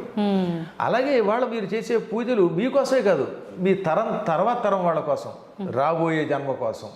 ఈ టెంక నాటాడు, ఆ తర్వాత ఎప్పటికో అది పెరుగుతుంది, తర్వాత వాళ్ళకి ఇస్తుంది. అలాగే మన పెద్దలు నాటారు, మనం అనుభవిస్తున్నాం. మా నాన్నగారు చేసిన పూజ నేను అనుభవిస్తున్నాను, నా పూజ నా పిల్లలు, వాళ్ళు చేసిన పూజలు తర్వాత వాళ్ళు కూడా అనుభవిస్తారమ్మా. ఇప్పుడు మీరు ఆస్తి సంపాదిస్తే మీరు ఒక్కరి కోసం కాదుగా, నెక్స్ట్ జనరేషన్కి. మీ ఇల్లు మీ ఇంట్లో వాళ్ళకి ఇస్తారు, కానీ ఎంత అభిమానం ఉన్నా పద్మాగర్ గారికి ఎవరు, ఆయన ఎంతో పండితులు, ఆయనకి ఇచ్చేద్దామని పొరపాటు అనుకోరు. అందువల్ల మీ ఆస్తి మీ పిల్లలకి వెళ్ళినట్టే మనం ఈ సంపాదించే పుణ్యం మన పిల్లలకు వస్తుంది అనమాట. ఎంత మంచి పాట అది అసలు. పుణ్యంతో పాటు మనం చేసిన పాపపు కర్మ కూడా వెళ్తుందా గురుగారు? గ్యారంటీగా. పుణ్యమైన పాపమైన ఏదైనా వారసులకు వెళ్ళవలసిందే. అది ఎక్కువైతే ఇక్కడ అనుభవిస్తాం. అచ్చొక్కటై పుణ్యపాపై ఇహైవ ఫలమొస్తునుతే. ఎక్కువగా చేసిన పుణ్యం పాపం ఇక్కడే ఇప్పుడు అనుభవిస్తాం, కొంచెం తక్కువ చేస్తే కొంచెం ఆలస్యంగా అనుభవిస్తాం. కాబట్టి పూజలు చేసేవాళ్ళు కొంచెం ఓపిక పట్టాలి. పాపాలన్నీ తుడిచేదాకా చూసుకోవాల్సిందే. మనం ఆ పాటనే గుర్తుపెట్టుకోవాలి. నాటేది ఒక్క మొక్క, వేసేది 100 కొమ్మ, కొమ్మ కొమ్మ విరగబూసి వేలాదిగా.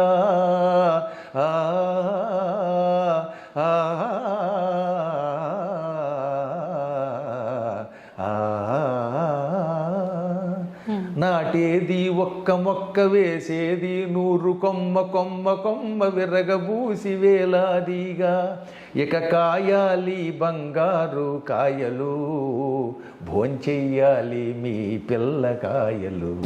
ఎంత అందమైన ఎంత అర్థం ఉందో అందులో అన్నమాట. అలా చేయమనండి, ఓపిక తెచ్చుకోమనండి, తప్పక పరమాత్మని అనుగ్రహం మాత్రం కలుగుతుంది. చేసినది ఎక్కడికి వెళ్ళదు, ఎప్పుడూ ఒకప్పుడు వస్తుంది. అది పుణ్యమైన పాపమైన వస్తుంది. గురుగారు ఖచ్చితంగా అనుభవించాల్సిందే తరతరాలుగా అన్నారు. కానీ అనుభవించాలి అని అంటే చాలా మంది అనుకుంటారు ఈ పూజల వల్ల వీటి వల్ల తగ్గించుకోవచ్చు అంటారు. నిజంగా తగ్గించుకునే అవకాశం ఉందా? తప్పించుకునే అవకాశం లేకుండా కర్మలు 3 రకాలు. ఒకటి ప్రారబ్ధం, ఇంకొకటి సంచితము, ఇంకొకటి ఆగామి.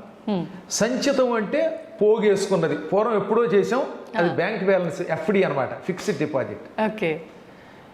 ఇక రెండవది ప్రారబ్ధం అంటే ఇప్పుడు మనం చేస్తున్నది, అనుభవిస్తున్నది. మీరు ఇడ్లీ కడుపులోకి పంపేశారు, ఆ ఇడ్లీ ఎఫెక్ట్ చూపిస్తుంది.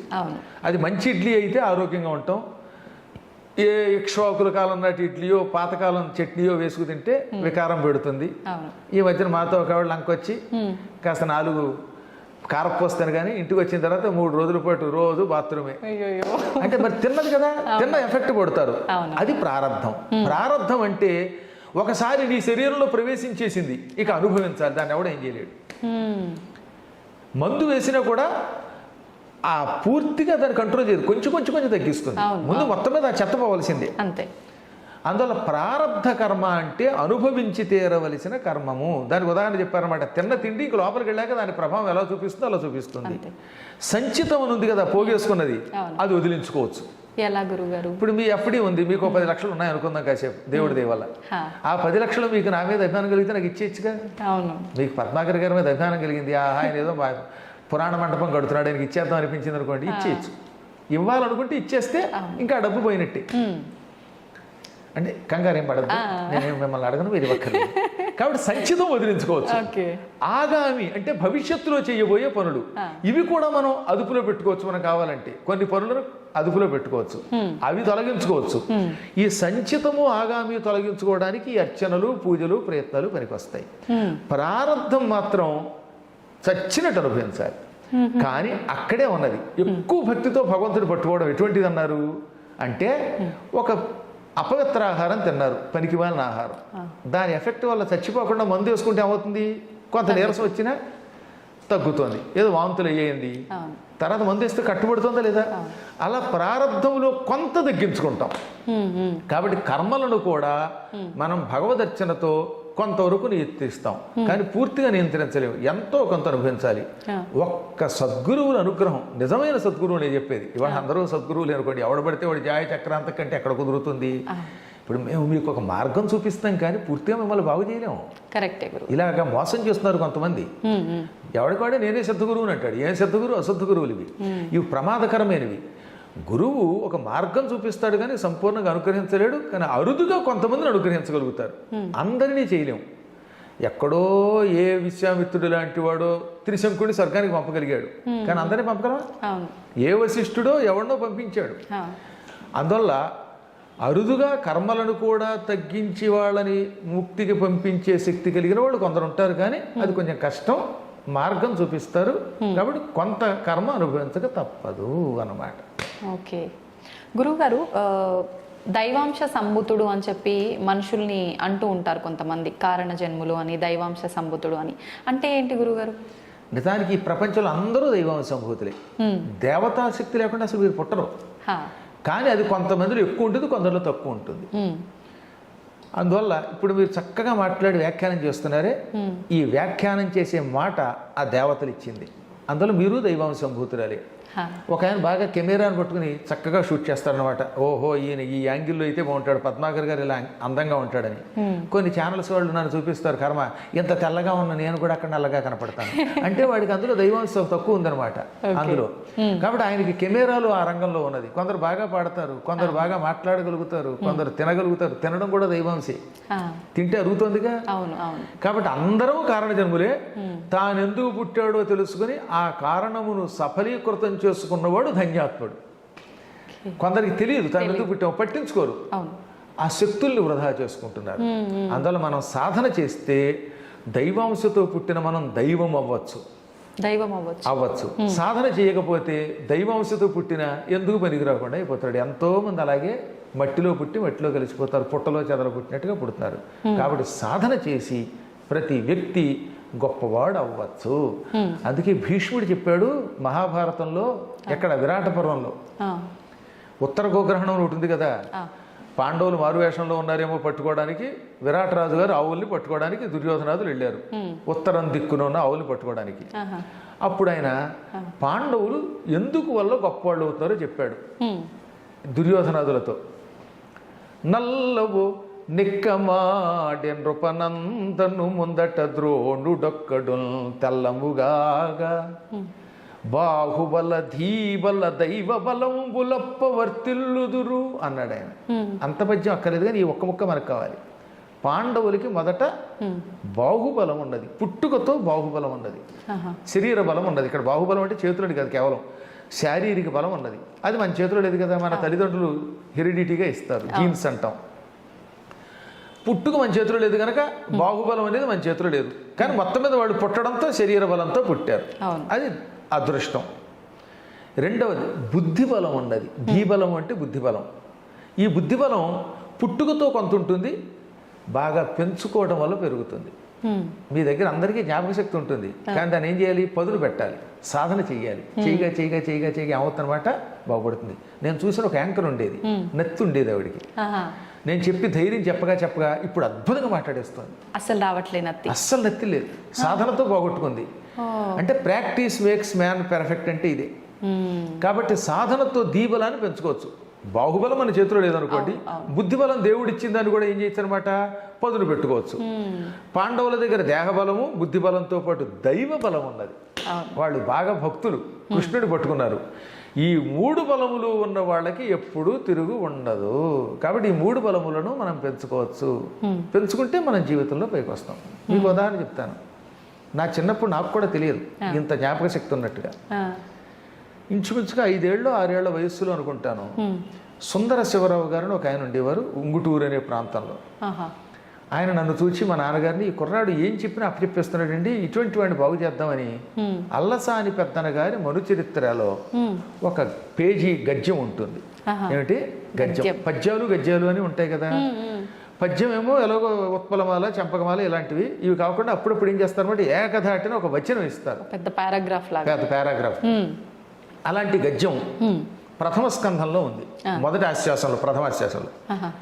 పరీక్షించడానికి ఆ వచనం నా చేత చదివించి తొందరగా అప్పచెప్పంటే 5 నిమిషాలు కూడా పట్టలేదు, చదివి అప్పచెప్పేశాను నేను. అప్పుడు నాకు ప్రాక్టీస్ చేయటం వల్ల ఎంత లాభమో తెలిసింది. అందువల్ల ఇన్ని పుస్తకాలు కంఠస్థం చేశాం. ఓ పెద్ద పేజీ అనమాట. ఓ సిద్ధుడు ఉన్నాడు, ఆ సిద్ధుడు తీర్థయాత్రలు చేశాడు. ఆ ప్రవరుడనే ఆయన, నువ్వు ఏమేమి తిరిగావు అని అడిగితే, నేను ఇవి తిరిగాను అవి తిరిగాను ఏమిటి, మొత్తం ప్రపంచం తిరిగాను అని చెప్పడానికి ఈ గద్యంలో చెప్పాడు అనమాట. అది ఎట్లుండే వినుము గృహస్థరత్నంబ లంబమాన రవిరథ తురంగ శృంగార చారు చామర ఛట ప్రేక్షణ క్షణోద్గ్రీవ చమర సముదయంబగు ఉదయంబునంగల విశేషంబులు శేషఫడికి నేను లెక్కింప శక్యంబే అంధకరిపు కంధరావాస వాసుకి వియోగ భవ దుర్వ్యథ భోగ భోగిని భోగ భాగ పరివేష్టిత పటీర విటపి వాటిక వేల్లదేలా లతా వలయంబగు మలయంబునంగల చలువకు విలువయ్యది అకటకట వికట కోట కోటి విటంక శృంగాట గాఢోకమాన జరదిందు బింబగళదమృత దుర్దిన నాద్రీకృత సల్లకి పల్లవ ప్రభంజన పరాంజన హస్తిహస్తంబగు మణిప్రస్తరంబుల విశ్రాంతి చింతించిన మేనం పులకలిప్పుడు బొడమెడు స్వస్వ ప్రవర్ధిత వర్ధిష్ణు ధరణీరుహ సందోహ దోహద ప్రధాన సమాన ఖేల దైల బిల విలాసిని విలాస వాచాల తులా కోటి కలకలా హూయమాన మానస మదాలస మరాళంబగు రజత శైలంబు నోలంబులం కాలగడు విహార ప్రదేశంబులంగన్న సంస్కృతి క్లేశంబులు వాయవే సతత మద జలశ్రవణ పరాయణైరావణ విషాణ కోటి సముట్టంకిత కటక పరిస్ఫురత్ కురువింద కందళ వ్రాత జాతాలాత శంకాప సర్పదభ్రము భ్రమీ విభ్రమ ధురంధరంబగు మేరుధరాధరంబు శిఖరంబుల సోయగంబులు కలయంగనుంగొరుట బహుజన్మకృత సుకృత పరిపాకంబునంగాక ఏల చేకూర నేర్చు నేనిట్టి మహాద్భుతంబులు ఈశ్వరానుగ్రహంబున అల్పకాలంబున కనుంగొంటి ననుటయు ఈషదంకురిత హసనగ్రశిష్ణు గండయుగులుండగుతు ప్రవరుండతనికిట్లనియే. అమ్మో గురువుగారు నేనేం మాట్లాడలేను, దండం పెట్టడం తప్ప. ఇదేనా మీరు ఆ రోజున చెప్పింది? 5 ఏళ్ల వయస్సులో కంఠస్థం చేసింది. అమ్మో. అప్పటికింకా నేను అక్షరాలు కూడా సరిగ్గా రావు. కాబట్టి చెప్పొచ్చేది ఏంటంటే ఇటువంటి గద్యములు ప్రాక్టీస్ చేస్తూ వస్తాయని తెలిసింది కదా. ఓహో జ్ఞాపక శక్తి ఉందనుకుని పురాణములు చదువుతుంటూ వచ్చాయి. అందువల్ల మనందరం కూడా మన శక్తులను అభ్యాసం ద్వారా కొంత పెంచుకోవచ్చును. అభ్యాసం ఎవరినైనా గొప్పవాడిని చేస్తుంది. ఇలాంటి వచనములు మీకు ఓపిక ఉంటే ఒక 200-300 ఒకే రోజు అప్పగలరు. అందువల్ల మీకు నాకు కూడా సమయం లేదు కనుక ప్రస్తుతానికి ఇక్కడికి ఆపుకుందాం మనం. అత్యద్భుతమైన మన కావ్యాలు విని మన భారతదేశంలో శక్తివంతులు ఎంతోమంది ఉన్నారు. అలా ఇలాగే ఎన్నో సాధనలు చేసే వాళ్ళంతా పైకి రావాలని కోరుకుందాం. తప్పకుండా గురుగారు. నిజంగా మా తరం వాళ్ళకి మీ మాటలు, మీ పాటలు, మీ పద్యాలు అన్నిటి రూపంలో చాలా మంచి మంచి విషయాల్ని తెలియజేస్తున్నారు. ఇంకా తెలియజేయాలనే కోరుకుంటాను గురుగారు. ధన్యవాదాలు.